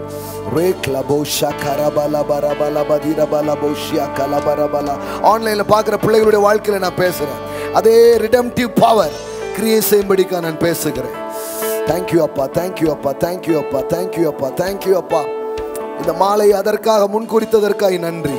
இந்த மாலை நேரத்தில் இப்படிப்பட்ட ஒரு சத்தியத்தை கேட்கும்படியாய் உங்க காதுகள் திறந்திருக்கும்னா, இது அப்படிப்பட்ட ஒரு செயலை செய்ய போகிறீர், இது அப்படிப்பட்ட ஒரு காரியத்தை செய்யும்படியாகவே கொண்டு வந்திருப்பதற்காக நன்றி. தேங்க்யூ அப்பா, தேங்க்யூ அப்பா, தேங்க்யூ அப்பா, தேங்க்யூ அப்பா. இழந்த பணம், இழந்த உறவுகள், இழந்த சந்தோஷங்கள், இழந்த சுகங்கள், ஆமென், தோல் முதலாய் திரும்ப பெறுவீர்கள். ஆமென், ஆமென், ஆமென், ஆமென். இழந்த குடும்பத்தை பெறுவீர்கள், இழந்த பிள்ளைகளை பெறுவீர்கள், இழந்த உறவுகளை பெறுவீர்கள். முட்டாள்தனங்களாலும் அறியாமையினாலும் இயலாமையினாலும் உங்க கையை விட்டு நழுவி போனதெல்லாம் உங்க கையில மறுபடியும் வருகிற மாதிரி அவர் ஒரு செயலை செய்து கொண்டிருக்கிறார். Glory to be the living God, glory to be the living God. ரஷட்டலபரா, ரட்சகர், ரட்சகர், மீட்பர், உம்முடைய நாமத்தை இந்த இடத்துல உயர்த்துகிறோம். என் நாமத்தை பிரஸ்தாபப்படுத்தும் எந்த ஸ்தானங்களிலும் நான் வந்து அதை ஆசீர்வதிப்பேன் என்று சொன்னீரே. இன்னைக்கு இந்த இடத்துல மீட்பின் நாமங்கள் உயர்த்தப்பட்டிருக்கு. அப்படியே மீட்பின் செயல்கள் ஜனங்கள் ஒவ்வொருடைய வாழ்க்கையில நடப்பதற்காக நன்றி அப்பா. நீர் மகிமைப்படும், நீர் மகிமைப்படும். இயேசுவின் நாமத்தினால் பிதாவே. ஆமென், ஆமென், ஆமென். ஹalleluya, hallelujah, praise God, hallelujah, hallelujah, hallelujah, hallelujah. கர்த்தருக்கு நாம் கொடுக்க இருக்கிறோம். hallelujah. கரங்களை எடுத்துக்கொண்டு அறிக்கை செய்து நாம் கொடுக்க போகிறோம். ஆமென். இழந்ததெல்லாம் எனக்கு வரப்போகுதுங்கிற ஒரு ஒரு ஒரு ஒரு விசுவாசத்தில் கூட நம்ம விதைக்கலாம். the faith seed. ஆமென், ஆமென், ஆமென், ஆமென். என்னை விட்டு போனதெல்லாம் என் கையில் திரும்ப வரும். ஆமென். இந்த விதை எப்படி அந்த கொப்பு போடப்பட்டு இரும்பு மிதந்ததோ அது மாதிரி இன்னைக்கு நான் விசுவாசத்தில் அந்த விதையை விதைக்கிறேன். ஆமென். மிதக்க வைக்கும்படியா ஒரு விதையை நான் விதைக்க விரும்புகிறேன். ஹalleluya, hallelujah, hallelujah. கரங்களை எடுத்துக்கோங்க. ஆன்லைனில் பார்க்குற பிள்ளைங்க, hallelujah, by your faith உங்கள் விசுவாசத்தை வெளிப்படுத்தும்படி நீங்கள் விதைக்கலாம். கூகுள் பே ஆர் அக்கௌண்ட்டில் ட்ரான்ஸ்ஃபர் பண்ணலாம். ஹalleluya. கரங்களை எடுத்துக்கொண்டு நாம் ஜெபிக்க போகிறோம். Thank you father. இன்னைக்கு ஹalleluya, ஆமென். இன்னைக்கு இந்த விதையை விதைக்கிற பிள்ளைகள் ஒரு பெரிய மீட்பின் அனுபவங்களுக்குள்ளாய் செல்வார்களாக, மீட்பின் வல்லமையை தங்கள் வாழ்க்கையில் அனுபவிப்பார்களாக என்று நான் சொல்லுகிறேன். கர்த்தாவே, திரும்ப பெறுவாய் என்கிறதா உம்முடைய வாக்கு, திரும்ப அழிப்பேன் என்பதுதான் வாக்கு, திருப்பி கொள்வாய் என்பதுதான் வாக்கு. முட்டாள்தனங்களாலும் அறியாமையினாலும் பாவங்களாலும் பிசாசின் வஞ்சனையினாலும் எந்த விதத்தில் இழந்திருந்தாலும் நீ திரும்ப தருகிறீர் சுவாமி, திரும்ப தருகிறீர். உன் மீட்பராகிய தேவன் என்று சொல்லி இழந்து போனதை தேட வந்தவர் அப்படியே செய்கிறதற்காக உமக்கு நன்றி. ஆமென், ஹalleluya.